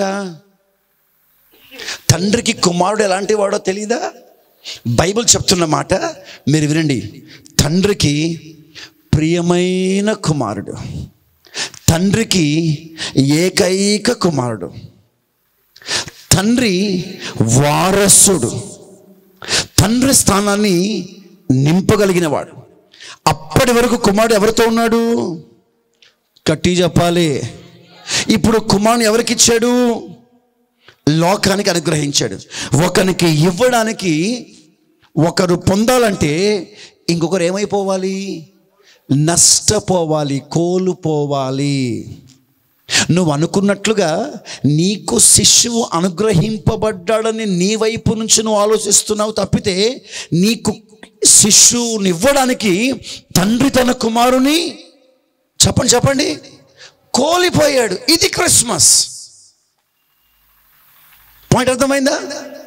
నువ్వు సంతోషించు. మీ ఇంట్లో బిడ్డ పుట్టారనుకోండి, మీ ఇంట్లో ఒక మంచి కొత్త అప్పుడే బిడ్డ పుట్టింది అనుకోండి, అది బాధకర విషయమా, సంతోషించే విషయమా? అందరూ మాట్లాడాలి. దీని కొరకు ఎవరైనా నష్టపోయారా? దీని కొరకు బాధపడ్డారా? దీని కొరకు ఇబ్బంది పడ్డారా? ఎవరు నష్టపోలేదు, ఎవరు పోగొట్టుకోలేదు. పోగా నీ ఇంట్లో ఒక మంచి బిడ్డ పుట్టాడు. స్తోత్రం చెప్పండి. కానీ ఈ బిడ్డ పుట్టడానికి వెనక మరొక రహస్యం ఏంటది? ఒకడు బిడ్డ పుట్టడని సంతోషిస్తుంటే అదే రోజున బిడ్డను పోగొట్టుకొని బాధపడుతున్నాడు తండ్రి. ఇప్పుడు చెప్పనా, బిడ్డ పుట్టాడని సంతోషించే వారితో సంతోషించడం కాదు క్రిస్మస్. బిడ్డను పోగొట్టుకొని బాధపడుతున్న తండ్రి మనస్సుతో ఏకీభవించడమే క్రిస్మస్. చెప్పొచ్చు ఆమేన్ గట్టిగా? హల్లెలూయా. ఈ వైపు నుంచి చూస్తే సంతోషమే. ఏ వైపు నుండి? శిశువు వైపు నుండి చూస్తే సంతోషమే. కానీ కుమారుని వైపు నుంచి చూస్తే, అమ్మా గట్టి చెప్పాలి, చెప్పండి గట్టిగా. బైబిల్ ఏం చెప్తుంది? ఈ మనసు కలిగి ఉండాలా, ఈ మనసు కలిగి ఉండాలా? స్పష్టంగా వ్రాయబడిన మాట. ఈ మనసు కాదు నీకు కావాల్సింది, ఈ మనసు కాదు కావాల్సింది. ఇక్కడ అంటాడు, క్రీస్తు యేసునకు కలిగిన ఈ మనస్సు మీరును కలిగి ఉండండి. ఏంటి ఆ మనసు తెలుసా? తండ్రి త్యాగమైపోయాడు, నీకు శిశువు అనుగ్రహింపబడ్డాడు. ఒక ప్రక్క సంతోషం, ఒక ప్రక్క బాధ. చెప్పండి, ఒక ప్రక్క సంతోషం, ఇంకో ప్రక్క మరొకసారి ఈ ప్రక్క ఈ ప్రక్క. ఇప్పుడు మీరు చెప్పండి, ఎవరికి సంతోషము? మనకు, అంతేనా? కొంచెం గట్టి చెప్పండి. సంతోషం ఎవరికమ్మా? గుండెల పైన చేసుకొని అందరు నోట్తో చెప్పండి, ఎవరికి సంతోషం? ఎవరికి బాధ? ఎవరికి బాధ? ఇప్పుడు నీ సంతోషం ముఖ్యమా, తండ్రి బాధ ముఖ్యమా? కనుక నీ సంతోషంలో ఏకీభవిస్తావా, తండ్రి బాధలో ఏకీభవిస్తావా? తండ్రి బాధలో ఏకీభవించేవాడివైతే నిజమైన క్రిస్మస్ ఏంటో తెలుసా? త్యాగము కలిగిన స్వభావము కలిగి ఉండడమే నిజమైన క్రిస్మస్. చెప్పరే ఆమెనని? ఆమె చెప్పండి. తనకున్న ఏకైక కుమారుని నీకు ఇచ్చేయడమే క్రిస్మస్ అయితే, ఈ పండుగ పూట నీవు బట్టలు కుట్టుకోవడం మాని లేని వాడికి బట్టలు ఇప్పి, అది క్రిస్మస్. నీ కడుపు నింపుకోవడం మానేసి ఇంకొకరి కడుపు నింపు, అది క్రిస్మస్. నీ ఇంటిని గురించి ఆలోచించడం మానేసి ఒక లేని వాని గురించి ఆలోచన చేయి, అది క్రిస్మస్. త్యాగము కలిగిన అనుభవాలు నేర్చుకోవడమే క్రిస్మస్. కారణం, క్రిస్మస్ నేర్పిస్తున్న పాఠమే అది. బట్టలు కుట్టుకొని వేసుకోవడం కాదమ్మా క్రిస్మస్. 25 సంవత్సరాలుగా నేను కాగజ్ నగర్ విడిచిపెట్టిన రోజు నుంచి ఈ రోజు వరకు ఏ పండుగ పూట నేను కొత్త బట్టలు వేసుకోలేదు. ఇంతవరకు వేసుకోలేదు, నేను కొనుక్కోలేదు కూడా. సేవకునిగా నన్ను గౌరవించి గణపరిచి విశ్వాసులు తెచ్చిచ్చిన కానుకలు బట్టలు తప్పితే పండగ పూట కొనుక్కోవాలని ఎప్పుడు నేను ఇష్టపడలేదు, ఎప్పుడు వేసుకోను కూడా. కారణం ఏంటో తెలుసా? తెల్ల బట్టలు, కొత్త బట్టలు వేసుకోవడం పండగ కాదు, లేని వాడికి బట్టలు ఇవ్వడమే క్రిస్మస్. తిండి లేని వాడికి తిండి పెట్టండి, అది క్రిస్మస్. పండుగ పూట కేజీల కొద్ది బిర్యానీ వండుకొని రోడ్డు మీదకి వెళ్ళి అడుక్కునే వారికి, పేదవారికి అన్నం పెట్టి బట్టలు ఇచ్చి వారిని ఆదరించండి, అది క్రిస్మస్. నీ సుఖాన్ని చంపుకో, లేని వారికి ఇవ్వు, అది క్రిస్మస్. అప్పులు చేసి పండుగలు చేసుకోవడం కాదు క్రిస్మస్ అంటే. కొత్త బట్ట కట్టుకోవడం కాదు క్రిస్మస్ అంటే. ఎవరు చెప్పాడు మీకు? ఎవరు నడిపించాడు?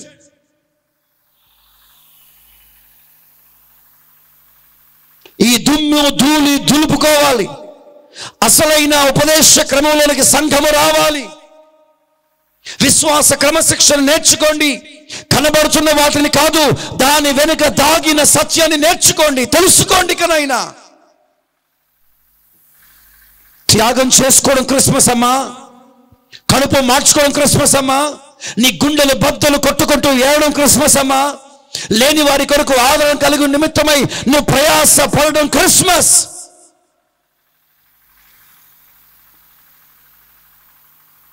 నీ ఇంటి ముందుకు వచ్చిన బిచ్చగాడికి ఒక ముద్ద అన్నం పెట్టలేవే, నువ్వేం క్రైస్తవుడివి?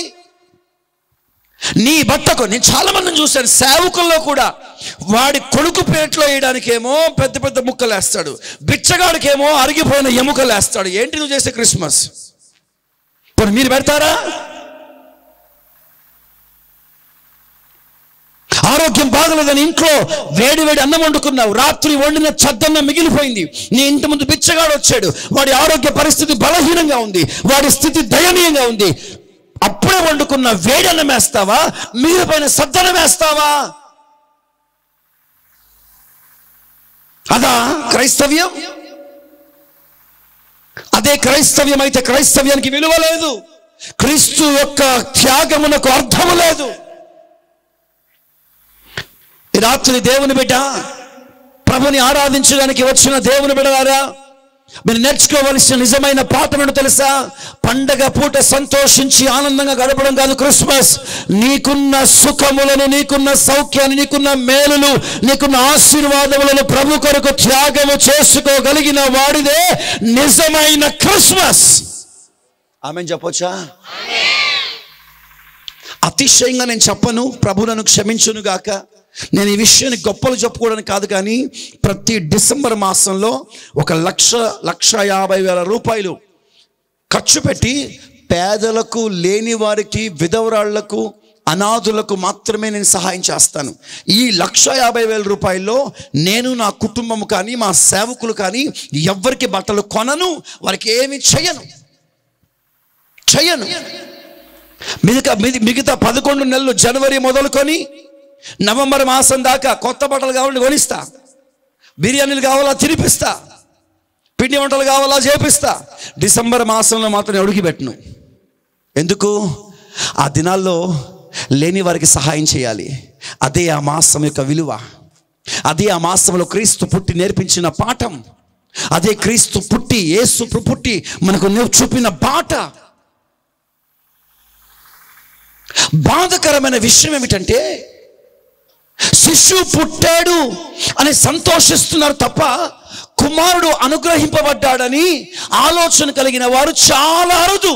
కనుక ఈ రోజు నుండి శిశువు పుట్టాడు అన్న తలంపును ప్రక్కన పడేసి ఇక నుండి మనం ఆలోచనలో పెట్టుకోవలసిన మాట, మన కొరకు కుమారుడు అనుగ్రహింపబడ్డాడు.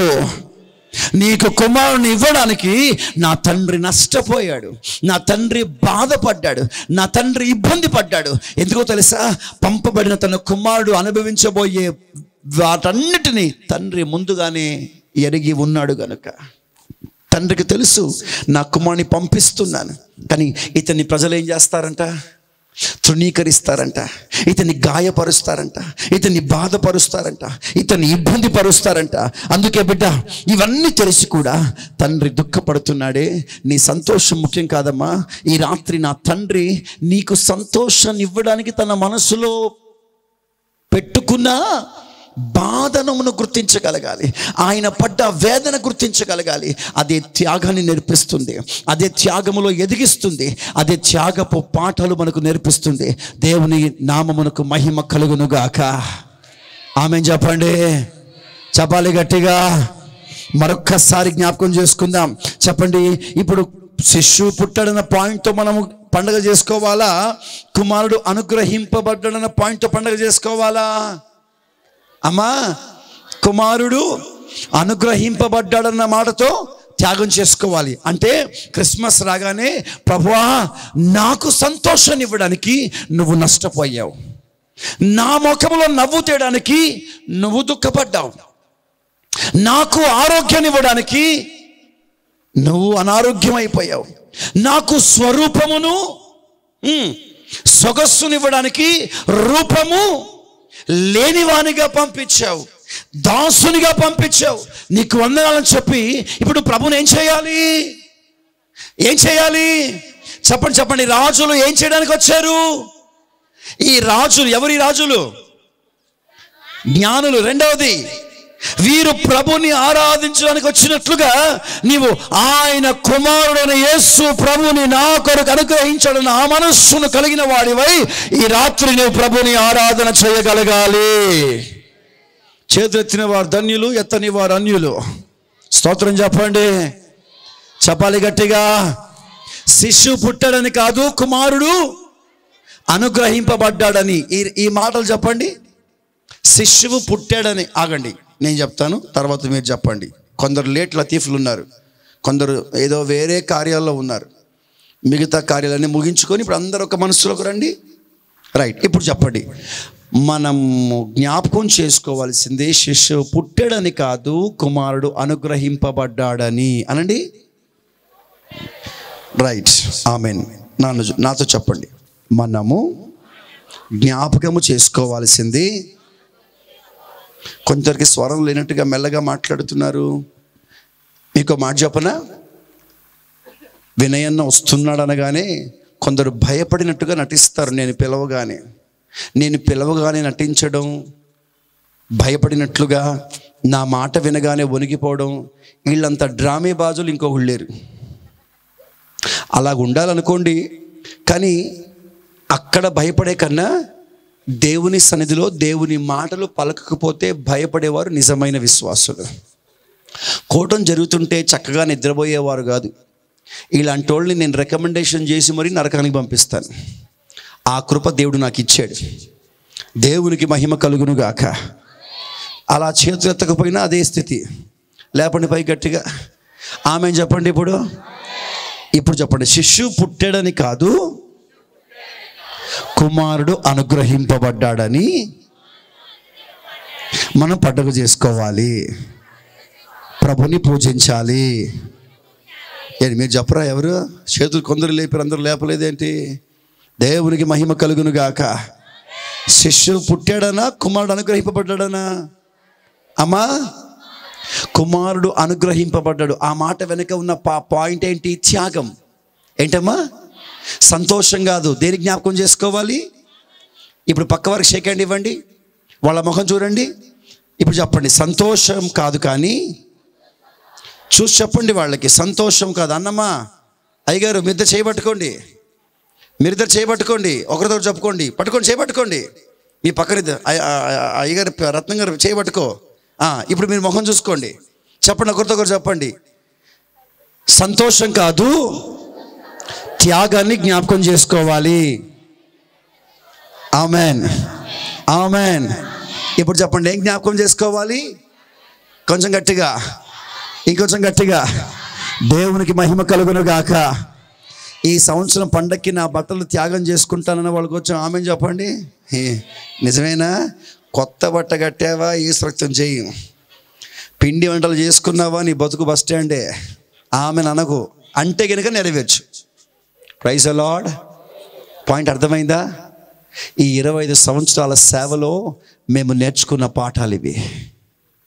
సత్యపు లోతుల్లోనికి ప్రభు తీసుకొని వెళ్ళాడు. ఉపదేశ క్రమాన్ని అలా ప్రత్యక్షంగా ప్రభు చూపించాడు. ఇవన్నీ తెలుసుకున్న తర్వాత, ఇవన్నీ నేర్చుకున్న తర్వాత ఈ సత్యం, నిజం ఎంతకాలం మరుగై ఉండాలి? ఇంకా ఎందుకు అది ప్రత్యక్షపరచబడకూడదు? ఎందుకు సంఘం ఆ ఉపదేశంలోనికి రాలేకపోతుంది? ఉపదేశం ఎందుకు నేర్చుకోలేకపోతున్నారు? అందుకే ఈ సంవత్సరమైనా నమ్మకమైన విశ్వాసిగా, రాజ్య సంబంధిగా కాకుండా తూర్పు నుండి పడమర నుంచి యేసు ప్రభుని ఎరిగి వచ్చిన వారిగా లేని వారికి సహాయము చేయండి. అందుకే యాకోబు పత్రిక 1వ అధ్యాయం 27వ వచనం తర్వాత ఇంటికి వెళ్ళి చదువుకోండి. అక్కడ ఉన్న మాట ఏమిటంటే, తండ్రి అయిన దేవుని ఎదుట మనము చేయగలిగిన నిజమైన భక్తి ఏమనగా దిక్కులేని వారిని, విధవరాళ్లను వారి ఇబ్బందుల్లో పరామర్శిస్తూ ఇహలోక మాలిన్యం అంటకుండా తాను కాపాడుకొనుటయే. చేతులు పైకి ఆమేన్ చెప్పండి. నిజమైన విశ్వాసికి ఉండవలసిన లక్షణం, దిక్కులేని వారిని ఆదరించండి, దరిద్రులను ఆదరించండి, విధవరాళ్లను ఆదరించండి, బాధల్లో ఉన్న వారిని పరామర్శించండి, ఇబ్బందుల్లో ఉన్న వారిని ఆదుకోండి. అలా చేయగలిగిన వాడే ప్రభుని ఆరాధిస్తున్నాడు. చేతులున్నాయా? దేవునికి మహిమ కలుగును గాక. Praise the Lord, praise the Lord. దేవునికి మహిమ కలుగును గాక. నేను ఒక మాట చెప్తాను, రాజ్య సంబంధులుగా మీరు ఉండకండి. తూర్పు నుండి పరమడ నుండి ఆయనతో పాటు సింహాసనం పైన కూర్చున్న వారిగా మీరు మారిపోదురు గాక. Praise the lord. చపాలి గట్టిగా. ఇప్పుడు మరలా వెనక్కొద్దాం. ఈ రాజులు ఎవరిని పూజించడానికి వచ్చారమ్మా? మళ్ళీ యేసు ప్రభు అంటారే, అది ఎవరిని ఆరాధించడానికి వచ్చారమ్మా? చెప్పాలి గట్టిగా. ఏ రాజు? ఈ రాజు రాజులకు, కొంచెం గట్టిగా, ఇంకా ఇంకో మాట. మీరందరూ ఆగండి, మీరందరూ ఆగండి, మీకు చెప్పండి. ఎవరమైనా ఇంకా అంతేనా? ఇంకో మాట లేదా వెనకాల? అది చెప్పండి గట్టిగా. ఆ షెడ్లో ఉన్న వాళ్ళు చెప్పండి. ఇప్పుడు ఎవరమ్మాయినా? అబ్బా, ఇంకొంచెం గట్టిగా. ఎప్పుడు నవంబర్ 1వ తారీఖు అన్నం తిన్నామండి అన్నట్టుగా ఉంది. స్తోత్రం. కొంచెం గట్టిగా. రాజులకు, ఇంకా రెండవ మాట చెప్పండి, ప్రభువులకు. ఇప్పుడు 3 షెడ్లో ఉన్న 3 పక్కన ఉన్న 3 మనుషులు గట్టిగా చెప్పండి. ఎవరైనా? ప్రభువులకు. దేవునికి మహిమ కలుగును గాక. రాజులకు రాజైన యేసు ప్రభుని ఆరాధించడానికి వచ్చారు మరికొందరు రాజులు. ఆమేన్, ఆమేన్. ఇప్పుడు వీళ్ళు వచ్చి ఈ జ్ఞానంలో ఏం పెట్టారు? ఫస్ట్ పాయింట్, రెండవది, మూడవది, 4వ రాజు ఏం తెచ్చాడు? అమ్మా, ఇంతకీ మీరు ఏమైనా బహుమానాలు తెచ్చారా? చంపడానికి వచ్చారా ఆయన్ని? Praise the Lord. ఇప్పుడు బాగా వినండి. ప్రభుని ఆరాధించడానికి వచ్చాము కదా, ఏమైనా తెచ్చామా? చంపడానికి వచ్చామా? అదేంటి పాస్టర్ గారు, మీరెంత కాగజనర్ విడిచి వెళ్ళిపోతే, మీరెంత తలబట్టలు వేసుకుంటే మమ్మల్ని అంత తక్కువ అంచనా వేస్తారా? మేమేమైనా యేసుప్రభుని చంపేవాళ్ళ కనబడుతున్నామా అన్న ఆలోచన మీకు రావచ్చు. నిరాక్షేపంగా ఈ విషయంలో నన్ను నేను తగ్గించుకొని మీతో నేను మాట్లాడుతున్నాను. కొన్ని విషయాలు నేను చెప్తాను, జాగ్రత్తగా ఆలకించండి. ఎవరు ఆయనను చంపేవారు, ఎవరు ఆయనను పూజించేవారు? ఆ మాట చెప్పండి. ఎవరు ఆయనను చంపేవారు, ఎవరు ఆయనను పూజించేవారు? రెండు మాటలు మరలా చెప్పండి. రైట్. ఇప్పుడు ఈ ముగ్గురు విషయం ముందు ధ్యానం చేస్తాను. ఈ ముగ్గురు, ఒక జ్ఞాని ఏం తెచ్చాడు? కంచిగా, కొంచెం గట్టిగా, బంగారమును తెచ్చి ప్రభుని ఘనపరిచాడు. ఏం తెచ్చి? ఇప్పుడు నువ్వు ప్రభుని ఘనపరచాలంటే ఏం తీసుకొని రావాలి? చెప్పాలి గట్టిగా. అలాగని మీరు వేసుకునే నగల వంటిదో లేకపోతే మీ కంటికి కనబడే బంగారమును కాదు ప్రభు కోరింది. పౌలు ఒక సందర్భంలో మాట్లాడుతూ అంటాడు, మీ విశ్వాసము బంగారము కంటే అమూల్యమైనది కాదా? కొట్టండి గట్టిగా, కొంచెం గట్టిగా. మొక్కబడిగా కొట్టకండి, మనస్ఫూర్తిగా కొట్టండి. కొంచెం గట్టిగా కొట్టండి. ఆ రాజులు ఏం తీసుకొచ్చారు? ఫస్ట్ పాయింట్, ఆ రాజు ఏం తెచ్చాడు? ఆ మాట చెప్పండి. ఇప్పుడు నువ్వేం తీసుకొని రావాలి? విశ్వాసం. అండి గట్టిగా. అంటే విశ్వాసము కలిగి ఉంటే చాలు, నువ్వు దేవునికి ఒక పెద్ద గిఫ్ట్ ఇచ్చినంత సమానం. ఆమేన్ చెప్పరే? Praise the Lord. నా పాయింట్ అర్థమైందా? ఆ రోజు జ్ఞాని ఏం తీసుకొచ్చాడు? వెనుకున్న వారు సహితం మాట్లాడాలి. ఆ రోజు జ్ఞాని ఏం తీసుకొచ్చాడు? ఈరోజు నువ్వేం తీసుకొని రావాలి? ఎందుకు తెలుసా? బంగారము కంటే విలువైనది నీ విశ్వాసం. అంటే విశ్వాసాన్ని దేవుడు దేంతో పోల్చాడు? ఇప్పుడు నీకుందా విశ్వాసం? సింపుల్గా మీకు అర్థం కావడానికి చెప్తాను. విశ్వాసం అన్న మాట నీ చెవులో పడగానే వెంటనే నీకు జ్ఞాపకం వచ్చే ఒక వ్యక్తి పేరు చెప్పండి. అబ్రహాం. Very good. ఎందుకు అతని పేరే జ్ఞాపకం వస్తుంది? అతడు విశ్వాసులకు తండ్రి కనుక. అతడు విశ్వాసులకు తండ్రి అని ఎందుకు నిరూపించబడ్డాడు అంటే, అతడు విశ్వాసులకు తండ్రి అని అతడు ఎందుకు నిరూపించబడ్డాడు అంటే, అతడు కేవలము దేవుని దగ్గర నుంచి పొందినవాడు మాత్రమే కాదు, దేవునికి ఇచ్చినవాడు కూడా. ఆమేన్ చెప్పండి. విశ్వాసం అంటే పొందడం మాత్రమే కాదు, విశ్వాసం అంటే ఇవ్వడం కూడా. కుడి చేయి పైకి లేపండి, కుడి చేయి పైకి లేపండి. ఏమి చెప్పకండి, కుడి చేయి పైకి లేపండి, లేపాలి. ఇప్పుడు నాతో చెప్పండి. విశ్వాసం అంటే పొందడం మాత్రమే కాదు, ఇవ్వడం కూడా. ఏమి ఇవ్వాలి? విశ్వాసం. మా ఏ సొంతం చేయము, నాకు అదే పెద్ద భయం అయిపోయింది. ఏమి ఇవ్వాలి? ఏమి ఇవ్వాలి? మ్యూజిక్ లేకుండా ఒక మంచి వచనం పాడగలరా? నాతో కలిసి పాడతారా? పాడరా? నాతో కలిసి పాడాలి. సజీవయాగముగా మన శరీర, చప్పట్లతో, చప్పట్లు కొడుతూ అందరూ పాడాలి. సంపూర్ణ శుద్ధి నొందా శుద్ధాత్మను, సంపూర్ణ శుద్ధి నొందా శుద్ధాత్మను, స్తోత్రం చల్, కొంచెం గట్టిగా, స్తుతి యేసునాథుని మేలు. వెనుకున్న వారు పాడాలి.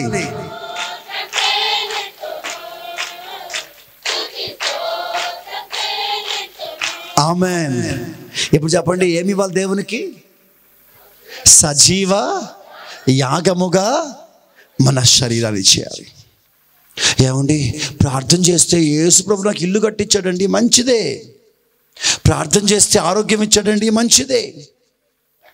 ప్రార్థన చేస్తే నాకు ఉద్యోగం ఇచ్చాడు, మంచిదే.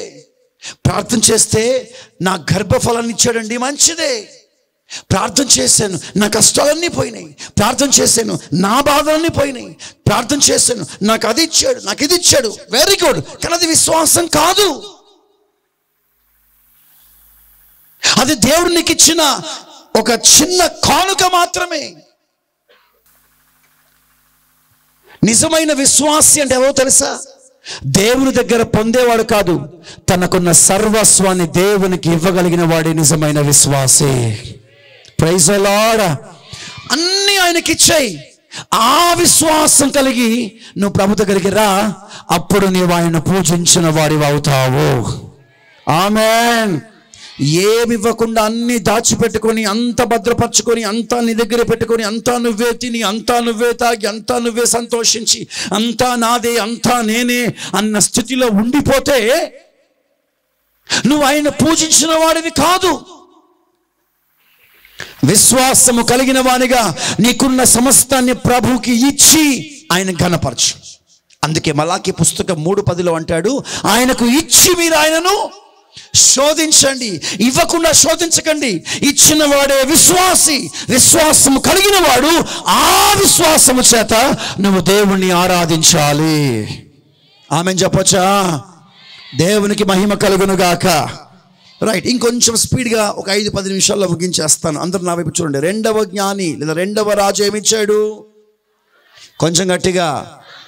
సాంబ్రాణి పెడితే ఏమొస్తుంది? పొగనే. అది జ్ఞానం కలిగిన వాడు చెప్పే సమాధానం సువాసన. జ్ఞానము లేని వాడు చెప్పేది ఇక మీరు చెప్పుకున్నారు, మీ ఇష్టం. అది కొంచెం ఆలోచన చేయండి. యేసు రక్తమే అది. చెప్పండి, సాంబ్రాణిలోంచి ఏమొస్తుందమ్మా? కొంచెం గట్టిగా, కొంచెం గట్టిగా. ఇప్పుడు సువాసన ఒక మంచి సాక్ష్య జీవితానికి సూచన. మీరు వెళ్ళిపోండి. సువాసన దేనికి సూచనమ్మా? ఇప్పుడు ఒక పువ్వు పూసిందనుకో, దాంట్లోంచి ఏమొస్తుంది అంటే ఆ పువ్వులో నుంచి సువాసన రాగా ప్రజలందరూ దాని వైపు ఏమవుతారు? ఆకర్షించబడతారు. సరే, ప్రజలు పక్కన పెడితే పువ్వు పూసినప్పుడు కీటకాలన్నీ దాని వైపు ఆకర్షించబడతాయి. నువ్వు మంచి సాక్ష్యము కలిగిన వానిగా నీ వైపు ప్రజలు ఆకర్షించబడాలి. ఆమెన్ చెప్తారా? ఒక్క మంచి మాట చెప్తాను. స్వయాన యేసు ప్రభు చెప్పిన మాట, మీరు యూదయ, సమరయ, యెరూషలేము భూదిగంతముల వరకు సాక్షులై ఉండండి. ఆమెన్ చెప్తారా? ఏమై ఉండాలంట మనము? ఎక్కడెక్కడ? యెరూషలేములోను, యూదయలోను, సమరయలోను. Praise the Lord, praise the Lord. ఏమై ఉండాలి అంటే మనకేముండాలి? మంచి సాక్ష్యం. అనండి గట్టిగా, ఇంకొంచెం గట్టిగా, ఇంకొంచెం గట్టిగా. క్రైస్తవుడు అనబడుతున్న వాని నిజ జీవిత విధానం ఏంటంటే అతడు దేవుని కొరకు ఒక మంచి సాక్ష్యం కలిగి బ్రతకాలి. నీ గురించి మనుషులు మంచి సాక్ష్యం చెప్పగలగాలి.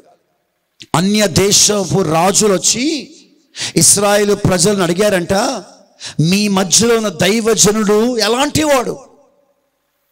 దైవజనుడైన సమూయేలు గురించి వారు విచారణ చేస్తే ప్రజలు దైవజనుడైన సమూయేలు గురించి అంటున్నారు, మా సేవకుడు నీతిమంతుడు, యథార్థవంతుడు, సత్యమును అనుసరించువాడు, అతనిలో ఏ కపటము లేదు, అతడు చాలా గౌరవం, చాలా మర్యాద కలిగిన వాడు.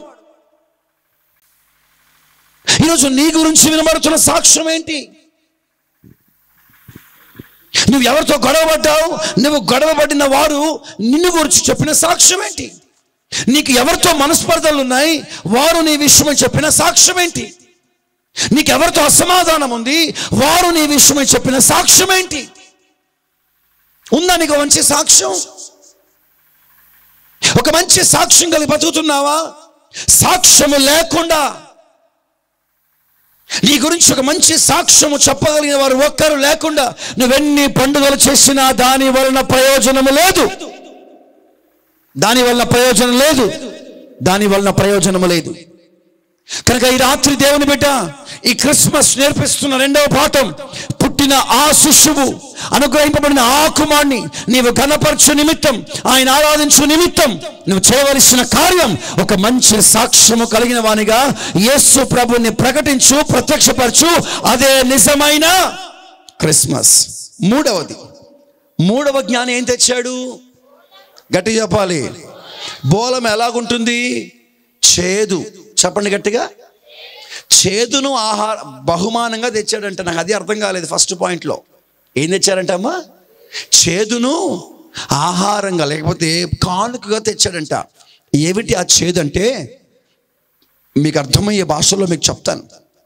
గెత్సెమనే తోటలో యేసు ప్రభు సిలువకు అప్పగింపబడక మునుపు రాత్రి, ఆయన ఆ రాత్రి ప్రార్థన చేస్తూ చెమట రక్త బిందువుగా కారిపోతున్న వేళ అతడు చేసిన ప్రార్థన, తండ్రి సాధ్యమైతే ఈ గిన్నెను నా యొద్ద నుంచి తొలగించు, అయినను నా ఇష్టము కాదు నీ చిత్తమే. ఏమిటా పాత్ర? ఆయన త్రాగబోయే చేదైన ఒక పాత్ర. సిలువలో దాహము కొనినప్పుడు ఆయనకు ఏమందించారంటమ్మా? చేదు చిరకను అందించారంట. ఆ చేదు చిరకను త్రాగిన తర్వాత అప్పుడు ఆయన పుట్టినప్పుడు ఇచ్చిన బోలాన్ని జ్ఞాపకం చేసుకొని, ఆయన పుట్టినప్పుడు ఇచ్చిన బోలాన్ని, ఆ రోజు నాకు చేదును బహుకరించారు, ఈవేళ చేదును నాకు తాగడానికి ఇచ్చారు అని తెలుసుకొని గ్రహించి ఇప్పుడు యేసు ప్రభు అంటాడు సమాప్తమైనది. ఏంటి సమాప్తమైనది?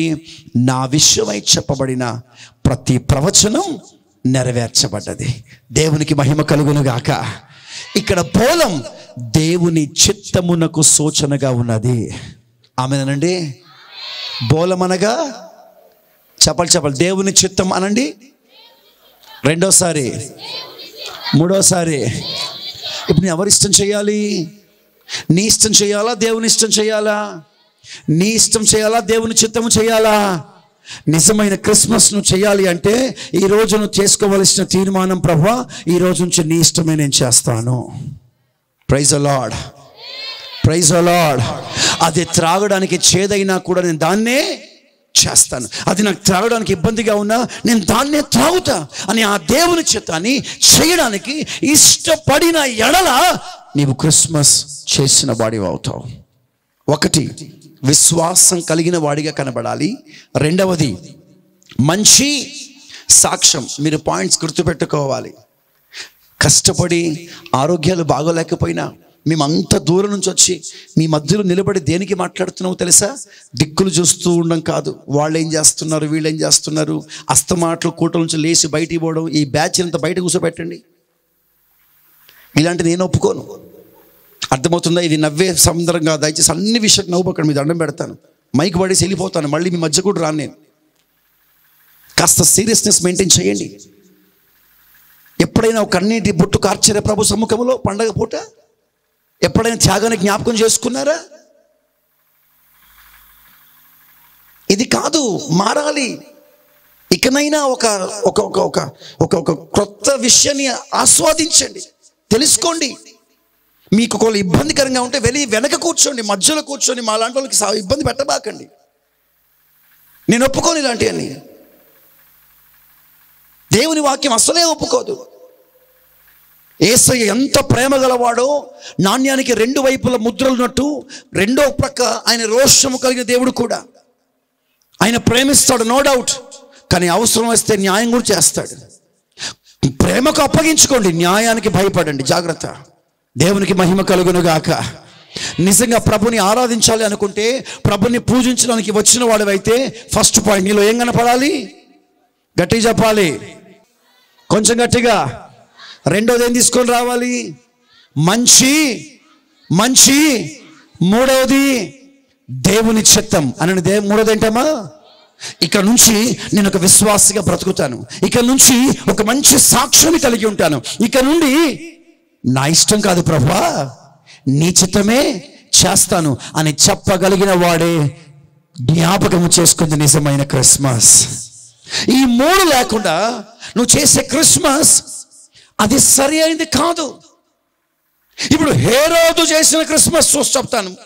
ఎవరి క్రిస్మస్ అమ్మా? హేరోదు కూడా వెళ్ళాడా పూజించడానికి? హేరోదు కూడా పూజిస్తానన్నాడా? మరి హేరోదు ఎలా పూజించాడు? ఏ మనసుతోటి? వెరీ గుడ్, చెప్పండి ఇక్కడ, ఏ మనసుతోటి? చంపే మనసు. ఇవాళ మాకెవరికి ఉంది చంపే మనసు? యేసుప్రభు మేము చంపుతాము. అసలు యేసుప్రభుని మేము ఎలా చంపుతామండి, మీరు అలా మాట్లాడుతున్నారేంటి అని మీరు అడుగుతారా? సమాధానం చెప్తాను, చదవండి. హెబ్రీ పత్రిక 6వ అధ్యాయం 6వ వచనం. హెబ్రీ పత్రిక 6వ అధ్యాయం 6వ వచనం. దేవుని దివ్య వాక్యమును, దేవుని దివ్య వాక్యమును, రాబోవు యుగ సంబంధమైన శక్తుల ప్రభావమును, రాబోవు యుగ సంబంధమైన శక్తుల ప్రభావం అనుభవించిన తరువాత తప్పిపోయిన అనగా భక్తి చేసి తప్పిపోయిన వారు తమ విషయములలో యేసు ప్రభుని మరలా ఆయనను చంపుతూ బాహాటముగా ఆయనను అవమానపరచుచున్నారు. తలల పైకి ఎత్తండి, నా వైపు చూడండి. ఒకరోజు యూదులు రోమా సామ్రాజ్యపు వారు ఆయన చంపారు. అది పక్కన పెట్టండి, ప్రవచనాలు నెరవేర్చబడాలి కనుక ఆయన చంపబడ్డాడు, చనిపోయాడు, సమాధి చేయబడ్డాడు, తిరిగి లేచాడు, మహిమలోనికి ఆరోహణమై వెళ్ళిపోయాడు.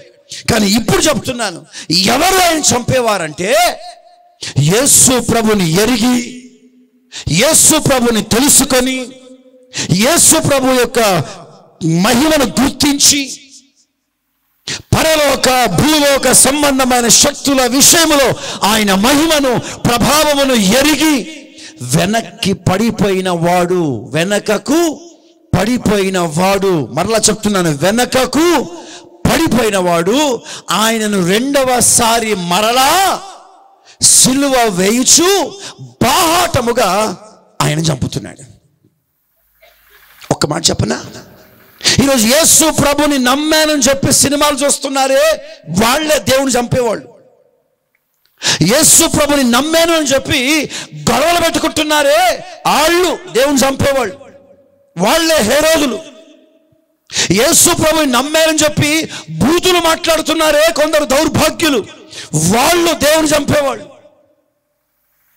యేసు ప్రభుని నమ్మానని చెప్పి తేడాలు భేదాభిప్రాయాలు పెట్టుకుంటారే, వాళ్ళు హంతకులు. ఇప్పుడు చెప్పండి, మీరు హేరోదు మనస్సు మీకుందా, జ్ఞానుల మనస్సు మీకుందా? ఎవడా మాట అంది? ఎవరితో గొడవలు లేవా నీకు? సినిమాలు చూడవా? సీరియల్ చూడవా? తిట్టుబోతాను నీకు లేదా? భేదాభిప్రాయాలు మీకు లేవా? అలాంటి మనస్సు నాకు లేదని ఇక్కడ ఉన్న వాడు ఎవడైనా ఒక్కరు చూపి మనస్సు. ఏంటయ్యా నువ్వు చేసే క్రిస్మస్? మీరంతా యేసుబాబుని బ్రతికించేవాళ్ళు కాదు, పూజించేవాళ్ళు, చంపేవాళ్ళు. స్వభావం చేత ప్రభుని చంపుతున్నారు. ఇలాంటి అవుతున్న క్రిస్మస్ నేను చేసుకోవాల్సింది. ప్రభుని పూజించడానికి రండి, ప్రభుని చంపడానికి కాదు. ఎవరు ప్రభుని చంపుతున్నారు? భేదాభిప్రాయములు కలిగిన వారు, ప్రభుని గుర్తెరిగి పాపం వైపు పరుగులు తీసేవారు, లోకం వైపు పరుగులు తీసేవారు, ఫ్యాషన్స్, అలంకారం, మేకప్లు, దరిద్రమైన సైతాను స్వభావాలు, వీళ్ళందరూ యేసు ప్రభుని పూజించేవారు కాదు. వీళ్ళంతా యేసు ప్రభుని చంపేవారు. ఎవరి మనసు చెప్పాలి? ఎవరి మనసు? నా ప్రభు ఈరోజు రాత్రి స్పష్టంగా చెప్తున్న మాట, ఆయనను చంపేవాడిగా కాదు, ఆయనను ఆరాధించేవాడిగా నువ్వు మారిపోవాలి. చేతులుంటే పైకి లేపి ఆమెన్ చెప్పండి, ఆమెన్ చెప్పండి. నీ ప్రవర్తన యేసయ్యను చంపొద్దు, నీ స్వభావము యేసయ్యను చంపొద్దు, నీ మాటలు యేసయ్యను చంపొద్దు, నీ క్రియలు యేసయ్యను చంపొద్దు. ఆయన ఒకసారి చనిపోయాడు, ఒకసారి ప్రాణం పెట్టాడు, ఒకసారి ఆయన సమాధి చేయబడ్డాడు, ఒకసారి కన్నీరు కార్చాడు, ఒకసారి వేదన పడ్డాడు, రెండవసారి మరలా ఆ స్థితి దేవునికి రాలేకు.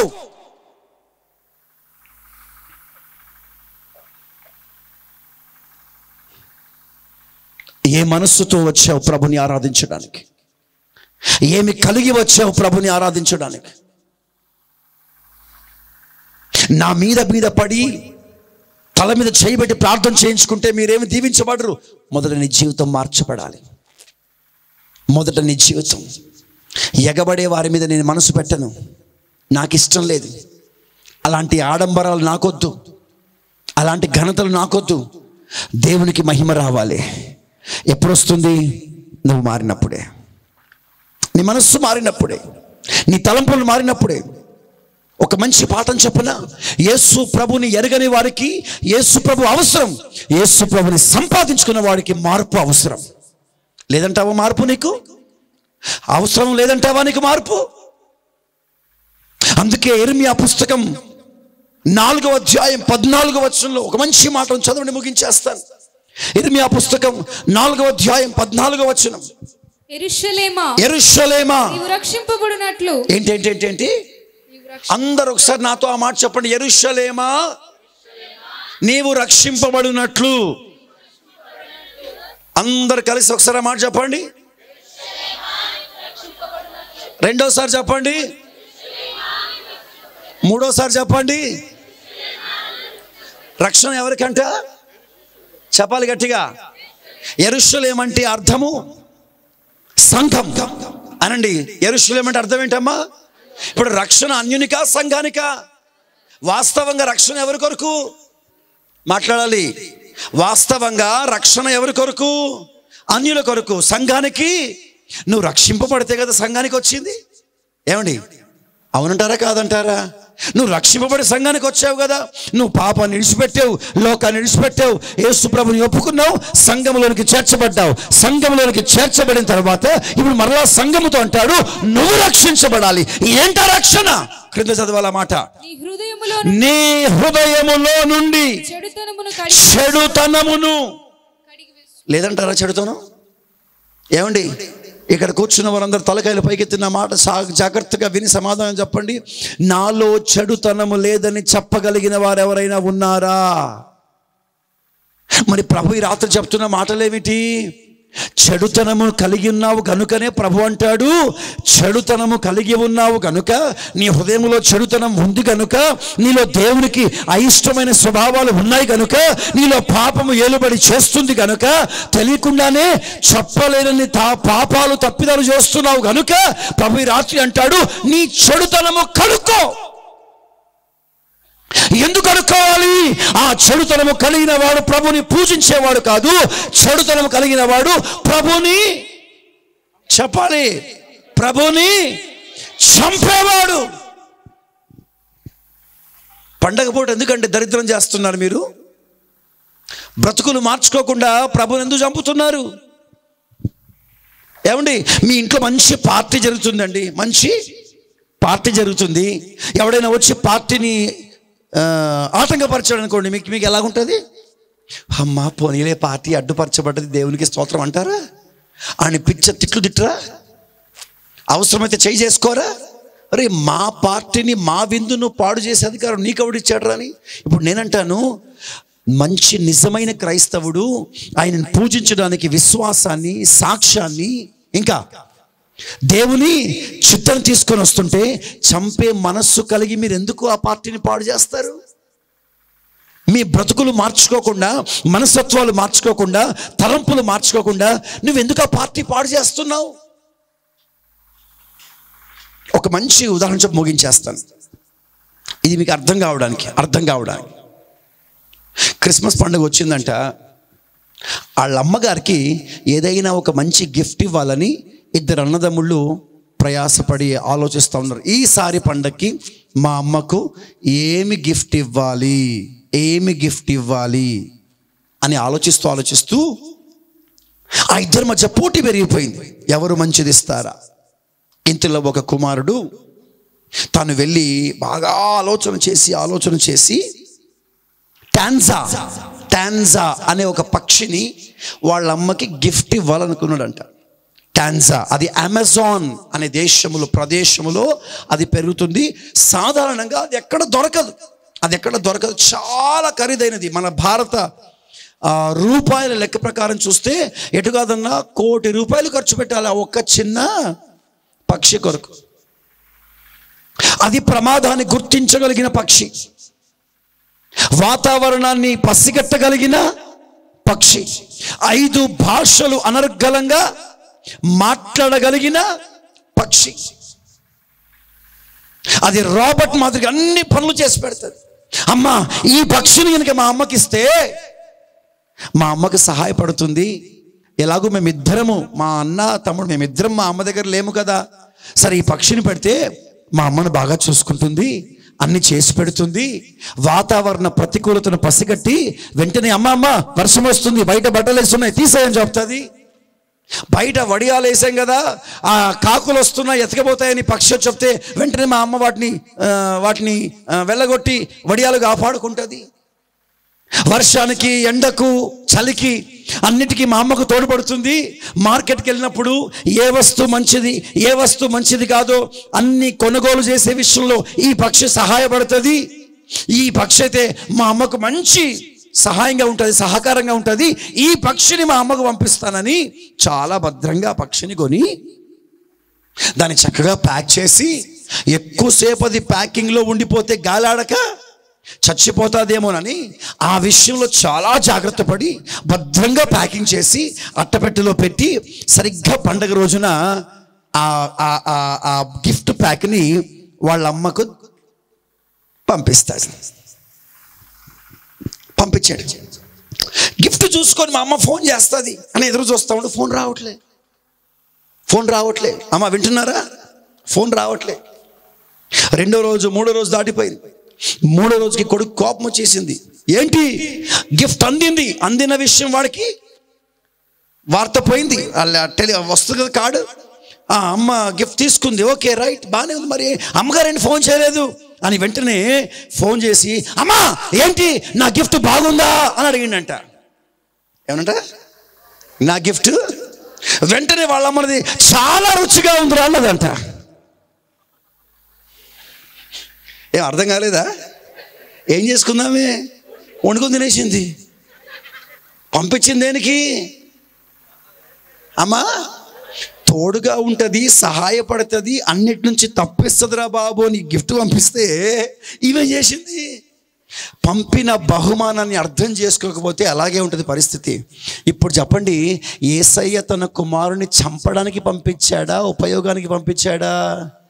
అమ్మా కానీ మీరు చంపితే ఎలాగా?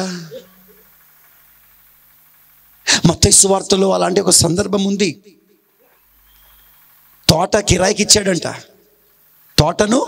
ద్రాక్ష తోటను కిరాయికి ఇచ్చాడు. సంవత్సరం తర్వాత పళ్ళకు పంపిస్తే వాడిని ఏం చేశారు? చంపేశారు.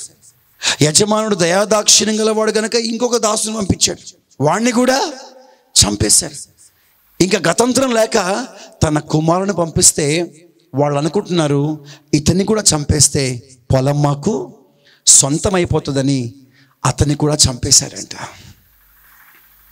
ఈరోజు నువ్వు యేసు ప్రభుని పూజిస్తున్నావా, హేరోదు మాదిరిగా చంపుతున్నావా?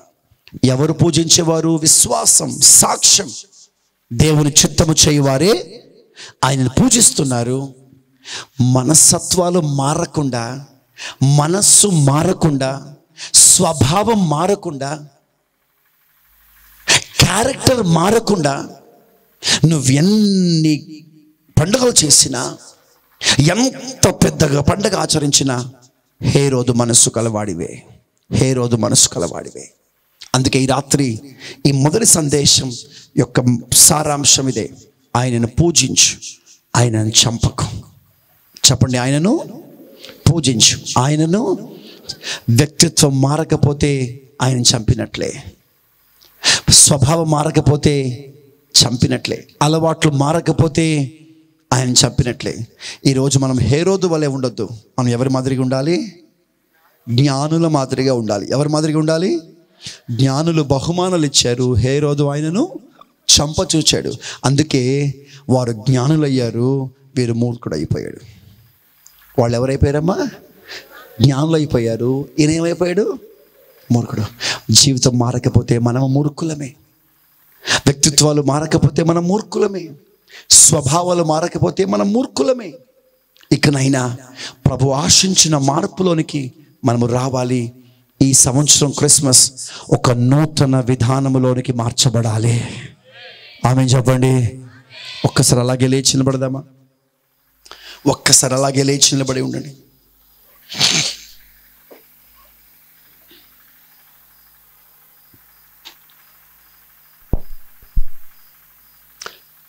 లేచి నిలబడిన వారు వెంటనే కళ్ళు మూసుకోండి. నీ ప్రక్క వారి కంటే ఒక్క నిమిషం ఎక్కువ నేనే ప్రార్థన చేయాలన్న ఆలోచన కలిగి చేతులు జోడించండి. చేతులు జోడించండి. ఒక చిన్న ప్రార్థన, ఒక చిన్న ప్రార్థన. నేను జ్ఞానుల మాదిరిగా ఉండాలయ్యా, నేను హేరోదు మాదిరిగా ఉండదు. చేతులు జోడించండి నాన్న. Join your hands. దండం పెట్టండి దేవునికి. I want everybody to join your hands and bow your heads before the Lord.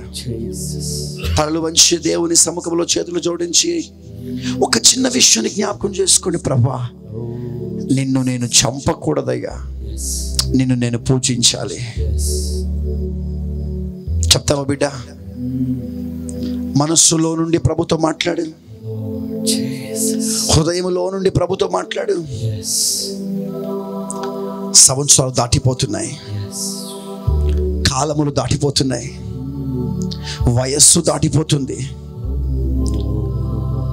మరణానికి నాశనానికి సమీపముగా ఉన్న రోజులు ఇవి. ఎప్పుడు ఉప్పెనలాగా ఉగ్రత మన మీదకి దిగి వస్తుందో తెలియదు, ఎప్పుడు నాశనము తటస్థిస్తుందో తెలియదు. దయచేసి బిడ్డ, నువ్వు ఎవరివైనా, ఎలాంటి వాడివైనా, ఎంతటి వాడివైనా, ఒక్క 2 నిమిషాలు I want you to stand in your own place, join your hands and bow your heads before the lord.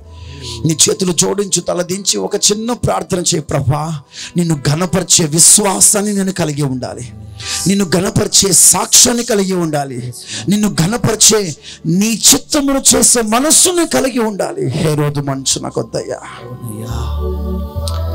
ఎవరు హేరోదు మాదిరిగా చంపగోరినవాడు? హేరోదు మాదిరిగా ప్రభుని చంపుతున్నవాడు ఎవరు? ప్రభుని ఎరిగి, సత్యాన్ని తెలుసుకొని, విశ్వాసాన్ని గుర్తించి వెనుకబడిపోయిన వాడే, లోకములో పడిపోయిన వాడే, లోక సంబంధమైన అలవాట్లు కలిగిన వాడే, పాపమును తనలో ఏలుబడి చేయించుకుంటున్నవాడే, దైవత్వానికి దేవునికి అతీతముగా లౌకిక సంబంధమైన వాడిగా బ్రతుకుతున్నవాడే హేరోదు మనస్సు కలిగిన వాడు. ఈ రాత్రి నీవు ఒక జ్ఞానిగా మారిపోవాలి. హేరోదు స్థితిగతులు మారిపోవాలి. బిడ్డ, ఈ రాత్రి హేరోదు మనస్సు నీకుందేమో, హేరోదు వ్యక్తిత్వం నీకుందేమో, వెనుకబడిపోయావేమో బిడ్డ. కొంచెం నోరు తెరవగలవా? ప్రతి నాలుగు ఆయనతో మాట్లాడాలి. ఎన్నో విషయాలు ప్రభు దగ్గర అడిగాము కదా మనం నోరు తెరిచి. మన అక్కరలు, మన అవసరాలు, మనకు అవసరమైన వాటి కొరకు ఎన్నిసార్లు అంగలార్చి ప్రార్థన చేయలేదు. ఒక మంచి మనవి కొరకు ఎందుకు నోరు తెరవలేకపోతున్నాం? స్వరము తెరిచి ఈ రాత్రి నీ స్వరాన్ని వింటున్నాడు ఆయన. మన మధ్యలో ఆత్మ స్వరూపిగా సంచరిస్తూ ఉన్న దేవుడు ఆయన. ఇదిగో హేరోదు మనస్సు తీసివేయటానికి 2000 సంవత్సరాల పూర్వం దిగి వచ్చిన దేవుడు ఈ మహాపట్టణంలోనికి రాత్రి మరొకసారి దిగి వచ్చి ఉన్నాడు. నీ ప్రక్కన నిలబడి నిన్ను చూస్తూ ఉన్నాడు ఆయన. నా తల్లి, నా తండ్రి, నా సోదరుడా, ఇదిగో ఈ ప్రాంగణంలో నిలబడి ఉన్నావే. ఏ మనస్సు కలిగి ఉన్నావు? విశ్వాసమనే మనస్సు నీకుందా? ఈ ప్రాంతంలో మంచి సాక్ష్యాన్ని కలిగి ఉన్నావా? ఆయన చిత్తాన్ని నెరవేర్చి ఎంతకాలమైంది? ఈ రాత్రి నీ స్వరమెత్తి యేసయ్యని అడుగు. ప్రభు, ఈ మొదటి రాత్రి నాతో మాట్లాడావయ్యా. నా మనస్సు మార్చుకుంటాను, సాక్ష్యాన్ని కాపాడుకుంటాను, నీ చిత్తాన్ని మాత్రమే నెరవేరుస్తానయ్యా. యవన బిడ్డ, యవనస్తుడా, బిడ్డ, ఈ రాత్రి నీ స్వభావం మారాలి. ఒక చిన్న మాట. హేరోదు మనస్సు అనగా లోక సంబంధమైన మనస్సు. ఒక్క ఒక్కసారి నీ గుండెల్లోనికి తొంగి చూడు. నిన్ను దేవునికి దూరంగా చేస్తుంది ఏమిటి? దైవత్వాన్ని దూరంగా చేస్తున్న ఆ స్వభావం ఏంటి? ప్రభుని చంపే ఆ మనస్సు ఏమిటి? నీకున్న ఆశల, నీకున్న నోరు, నీకున్న మాట విధానం, నీ క్రియలు, నీ వ్యక్తిత్వం, ఏది నిన్ను ప్రభుకి దూరం చేస్తున్నా? ఏది ప్రభుని చంపుతున్నాయి?